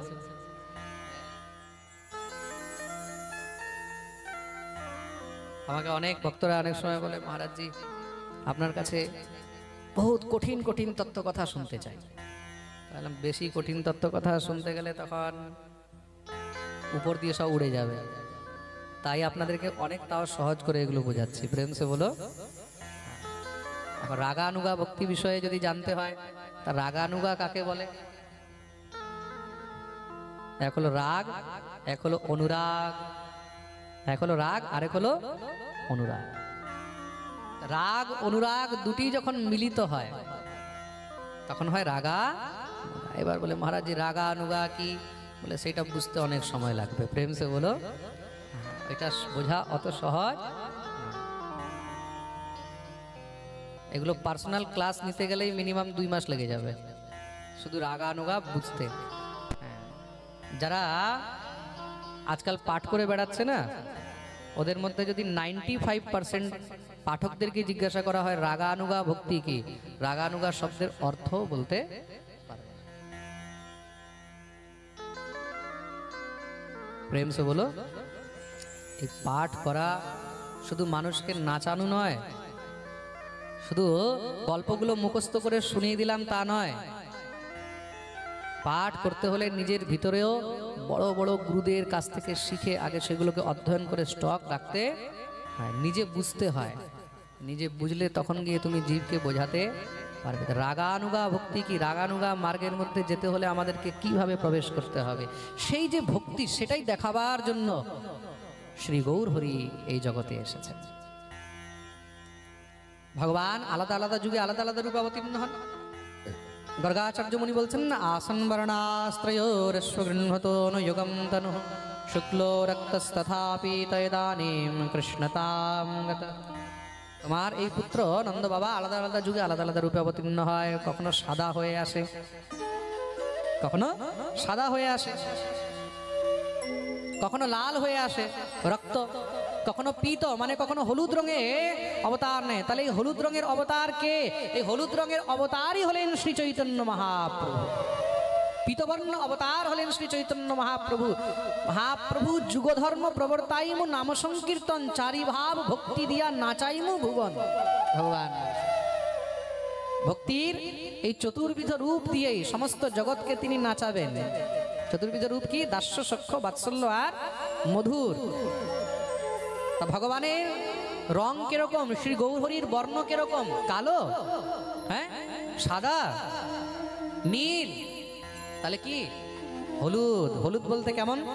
বলে সুবর্ণ বর্ণ হেমাঙ্গ বরাঙ্গ চন্দনাঙ্গদি সন্ন্যাস কৃচ্ছম শান্ত নিষ্ঠা শান্তি পরায়ণ। তারা বলে চৈতন্য অবতার নয়, মহাপ্রভু অবতার নয়, তাদেরকে দেখতে হবে বিষ্ণু সহস্র নামের মধ্যে কি লেখা রয়েছে। ভগবানের নাম কি? বলে সুবর্ণ বর্ণ হেমাঙ্গ। মহাপ্রভুর অবতারের প্রমাণ দিচ্ছে এগুলো, গৌর অবতারের প্রমাণ দিচ্ছে, কিন্তু এগুলো সাধারণ জিনিস নয়। প্রথম কি বলে? কৃষ্ণবর্ণম তুষা কৃষ্ণম সাঙ্গোপাঙ্গস্ত্রপার্ষদম যজ্ঞৈ সংকীর্তন প্রায়ের্যজন্তে সুমেধসঃ। অকৃষ্ণ হয়েও যিনি কৃষ্ণ রূপে নিজের অঙ্গপাঙ্গ পার্শ্বদেরকে নিয়ে সমস্ত জগতে হরিনাম দিয়ে ত্রিভুবনকে যিনি মাতিয়ে যাবেন, তিনি হলেন শ্রী গৌর হরি। আর সেই গৌরের অঙ্গকান্তি কেমন? বলে সুবর্ণ বর্ণ হেমাঙ্গ বরাঙ্গ চন্দনাঙ্গদি। বিষ্ণু সহস্র নামের মধ্যে ভগবানের এক নাম বলে হেমাঙ্গ। হেম মানে সোনা, স্বর্ণময় যার অঙ্গ, তার স্বর্ণময় অঙ্গকার কৃষ্ণের, হ্যাঁ, স্বর্ণময় অঙ্গকার রামের, স্বর্ণময় অঙ্গকার ভগবানের কোনো অবতারের মধ্যে তো নেই। বলে একটাই অবতার, কি? আজানুলম্বিত ভুজো কনকাবদাত সংকীর্তনৈকপিতরো কমলায়তাক্ষ বিশ্বম্ভরো দ্বিজবরো যুগধর্মপালো বন্দে জগৎপ্রিয়করো করুণাবতার। আজানুলম্বিত ভুজো কনকাবদাত, কনক অবদাত, যার দেহ একদম কনকের মতন, সোনার মতন, হেমাঙ্গ দিব্য ছবি সুন্দরায় তস্मै মহাপ্রেম রসপ্রদায় শ্রী চৈতন্য চন্দ্রায় নমো নমস্তে। হেমাঙ্গ দিব্য। তা হেমাঙ্গ বরাঙ্গশ্চন্দনাঙ্গদিহ সন্ন্যাস কৃচ্ছমঃ। ভগবান সন্ন্যাসী হবেন। কি হবেন? জোরে বলো। সন্ন্যাসী। কোন অবতারে ভগবান সন্ন্যাসী হয়েছে ভাই? রাম সন্ন্যাসী হয়েছে, কৃষ্ণ সন্ন্যাসী হয়েছে, পরশুরাম সন্ন্যাসী হয়েছে, বরাহ সন্ন্যাসী হয়েছে, নৃসিংহ সন্ন্যাসী হয়েছে। তাহলে যদি কেউ সন্ন্যাসী হয়েছেন, অঙ্গকান্তি হেমাঙ্গ নয়, অঙ্গকান্তি হেমাঙ্গ, সে সন্ন্যাসী নয়। আর সবকিছু যেখানে এসে মিল খাচ্ছে, অঙ্গকান্তিও হেমাঙ্গ, একদম গৌরাঙ্গ। আর তার সঙ্গে সন্ন্যাস কৃচ্ছমঃ শান্ত, ধীর, শান্ত, গম্ভীর। তিনি সন্ন্যাসীর রূপ নিয়ে সমস্ত জগৎকে হরিনাম দিয়ে মাতাচ্ছেন। তিনি হলেন আমার গৌর হরি, তিনি হলেন আমার মহাপ্রভু। বলিয়ে কৃষ্ণ চৈতন্য ভগবান কি। অন্তরে তিনি কৃষ্ণ রয়েছেন, বাইরে গৌর হয়ে আছেন। অন্তঃ কৃষ্ণম বহির্গৌরম দর্শিতাঙ্গাদি বৈভবম কলৌ সংকীর্তনাৎ স্ম কৃষ্ণ চৈতন্যমাশ্রিতা। কলিযুগে তিনি গৌরাঙ্গ নিয়ে, অন্তরে কৃষ্ণ আর বাইরে গৌর অঙ্গ নিয়ে সমস্ত জগৎকে কলৌ সংকীর্তনাৎ স্ম, কলিযুগে শুধু সংকীর্তনের মাধ্যমে সবাইকে যিনি উদ্ধার করে যাবেন, তিনি হলেন শ্রী গৌর হরি। ভগবান নিজে বলেছেন, কোথায়? উপপুরাণে। কি বলছেন? अहमेव क्वचित् ब्रह्मन् सन्न्यासाश्रममाश्रितः हरिभक्तिं ग्राहयामि कलौ पापहतान् नरान्। কলিযুগের মধ্যে বড় বড় পাপীদের উদ্ধার কি করে করব? কলির মধ্যে অস্ত্র দিয়ে শস্ত্র দিয়ে উদ্ধার হবে না, তাহলে বলে আহমেব ক্বচিৎ ব্রহ্মণ, কোন সময় আমি কলিযুগের মধ্যে ব্রাহ্মণ কুলে সন্ন্যাস আশ্রমমাশ্রিত, সন্ন্যাস আশ্রম গ্রহণ করব। ব্রাহ্মণ কুলে জন্ম নিয়ে কি করব? সন্ন্যাস নেবার, সন্ন্যাস নিয়ে হরিভক্তিম গ্রাহয়ামি, সন্ন্যাসী হয়েও কৃষ্ণ ভক্ত হব। সন্ন্যাসী কিন্তু কৃষ্ণ ভক্ত হয় না, সন্ন্যাসী কি হয়? শৈব হয়। সন্ন্যাসী কি হয়? শৈব হয়। সন্ন্যাসী শৈব হয়। আর শৈব না হলেও তারা ব্রহ্মের উপাসক হয়, নিরাকার ব্রহ্মের। সগুণ সাকার কৃষ্ণ ভক্ত সন্ন্যাসী হয় না। তা সন্ন্যাসী হয়েও বলছেন হরিভক্তিম গ্রাহয়ামি, সন্ন্যাসী হয়েও আমি হরিভক্তি গ্রহণ করব। আর হরিভক্তি দিয়ে সমস্ত জগৎকে কলৌ পাপ হতান নরান, কলিযুগের সমস্ত পাপীদের আমি উদ্ধার করব। সমস্ত জগৎকে তিনি কৃষ্ণ নাম দিয়ে, হরিনাম দিয়ে উদ্ধার করবেন। ভগবানটা সংকল্প নিয়েছেন। এটা হলো চৈতন্য অবতারের কারণ। প্রেম সে বলো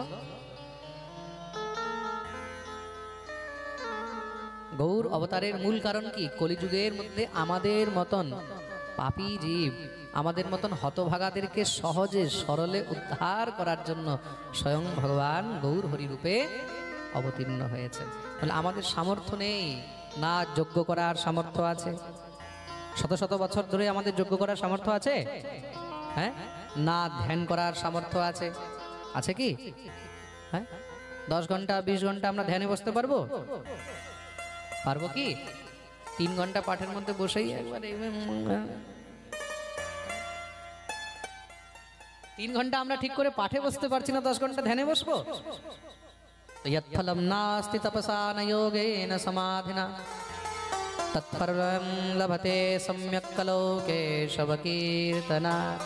যেই ফল যজ্ঞ করে পাওয়া যায় না, তপস্যা করে পাওয়া যায় না, সেই সমস্ত ফল অতি সহজে কলিযুগে একমাত্র গোবিন্দের কীর্তনেই সম্ভব। আর এই কীর্তন এই জগতের মধ্যে প্রচার করার জন্য, এই নাম প্রচার করার জন্য আমার গৌর হরি অবতার নিয়েছেন। বলিয়ে চৈতন্য ভগবান কি জয়। তার জন্যই গৌর আমাদের প্রিয়, নিতাই আমাদের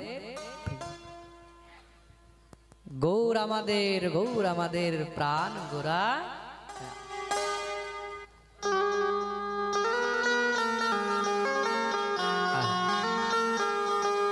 সেই গৌরের কৃপাতেই আজকে আমরা কিন্তু হরিনাম পেয়েছি। গৌর আমাদের প্রাণ গোরারা, গৌর আমাদের প্রাণ গোরারা, গৌর আমাদের প্রাণ গোরারা। বলিয়ে শ্রীকৃষ্ণ চৈতন্য ভগবান কি। আজ এই দিব্য আনন্দের সঙ্গেই আমরা শ্রী গৌর হরি শ্রী চরণে প্রথম দিবসের কথাকে এখানে বিশ্রাম দেব।